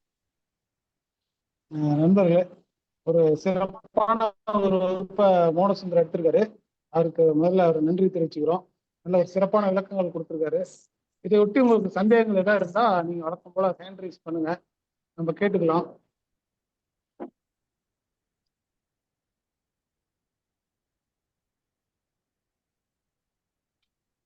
கேசவன், நீங்க அன்மியூட் பண்ணிட்டு கேளுங்க. சார் ஒரு கொஸ்டின் ஒன்று எடுத்தீங்கல்ல சார், 50A 46L 6B 15. சொல்லுங்க கேசவன். சார் அதுல வந்து L வந்து இப்ப நம்மளுக்கு கிரேட்லயும் வருது, ஓகேவா சார்? V வந்து நம்மளுக்கு கிரேட்லயும் வருது, பாண்ட்லயும் வந்து. இப்ப நம்ம எப்படி சார் அதை கிளாரிஃபை பண்றது? அது V தான், பாண்ட் தான், இல்ல கிரேடு தான் அப்படின்ட்டு? ஃபர்ஸ்ட் வந்தா எப்படி, செகண்ட் வந்து இல்ல கேசவன், உங்களுக்கு நான் தெளிவா அந்த விஷயத்த சொன்னேன் நானு. அதாவது என்ன விஷயம் அப்படின்னா, கேக்குதா? நீங்க நான் சொல்றது கேக்குதா? ஹியரபிள் ஆகுதா? கேக்குது சார். அதாவது இதுல வந்து பாத்தீங்கன்னா மொத்தம் நம்ம சொன்ன விஷயங்கள் 5 விஷயம் சொன்னேன் நான். அதுல வரக்கூடிய லெட்டர் வந்து ப்ரிஃபிக்ஸ் உங்களுக்கு தேவையில்லைன்னு சொல்லிட்டேன் நானு. ரெண்டாவதா வந்த லெட்டர் வந்து பாத்தீங்கன்னா A and C வரலாம், 2 தான் வரும். ஏ அது வந்து அப்ரசிவ் பத்தின விஷயம். ஃபர்ஸ்ட் வரக்கூடிய லெட்டர் வந்து அப்ரசிவ் பத்தின விஷயம். Aluminium oxide, silicon carbide. Aluminium ஆக்சைடுனா ஏன்னு வரும், சிலிக்கான் கார்பைடுனா சீன் வரும். அதே மாதிரி பாத்தீங்கன்னா அதுக்கப்புறம் வந்து கிரைன் சைஸ் வரும், நம்பர்ல கொடுத்துருப்பாங்க. அது வந்து உங்களுக்கு வந்து பாத்தீங்கன்னா கிரைன் சைஸ் நம்பர்ல சொல்லியிருந்தானு 10 to 24 வரைக்கும் வந்து பாத்தீங்கன்னா கோர்ஸும், 30 to 60 வரைக்கும் வந்து மீடியமும், 70 to 80 வரைக்கும் வந்து ஃபைனும், 220 to 600 வரைக்கும் வெரி ஃபைனும் சொல்லியிருந்தேன். இது வந்து கிரேட் நம்பர் வரும். இதுக்கப்புறம் இது வந்து பாத்தீங்கன்னா கிரைன் சைஸ். இதுக்கப்புறம் வந்து கிரேடு பாத்தீங்கன்னா A to Z வரைக்கும் வரும். இதுல வந்து பாத்தீங்கன்னா லெட்டர் எதுக்கு எடுத்துட்டாங்களோ நீங்க அதுக்கேற்ற இது பண்ணிக்கலாம். கடைசியா வர்றதுதான் வந்து பாண்டு. புரியுதா? ஓகே ஓகே சார், லாஸ்ட்ல வரதுதான் பாண்டு, சென்டர்ல லாஸ்ட்ல வர்றது வரதுதான் கிரேட். பாண்டு, முதல்ல வரது அப்ரசிவ். கன்ஃபியூஸ் ஓகே பண்ணிக்க வேண்டாம். அப்ரசிவ் ரெண்டாவது தான் bond. Okay sir, okay sir. ஓகேங்களா? ஓகே. ஓகே, நீங்க வெயிட் பண்ணிக்கோங்க. ஓகே, இன்னைக்கு பெருவாரியான அவங்க வந்து எல்லாம் கிளாஸ் நல்லா இருந்திருக்கு அப்படின்னு ஃபீட்பேக் கொடுத்துருக்கீங்க. எல்லாம் டவுட்டே உங்களுக்கு வராத அளவுக்கு தான் கிளாஸ் எடுத்திருக்காரு. Okay, thank you. இதுக்கான இது வந்துட்டு ஏற்கனவே அனுப்பிச்சிருப்பாங்க இதில், அதை நீங்கள் ரெஃபர் பண்ணுங்க. லெஃப்ட் எம்சிக்யூலாம் ப்ரிப்பேர் பண்ணுங்க. தேவைப்பட்டால் நம்ம திரும்பவும் அதை பற்றி அனுப்பலாம். ஜோயல், நீங்கள் அன்மியூட் பண்ணிட்டு சொல்லுங்க. ஜோயல் காந்தி, அன்மியூட் பண்ணிட்டு கேளுங்க.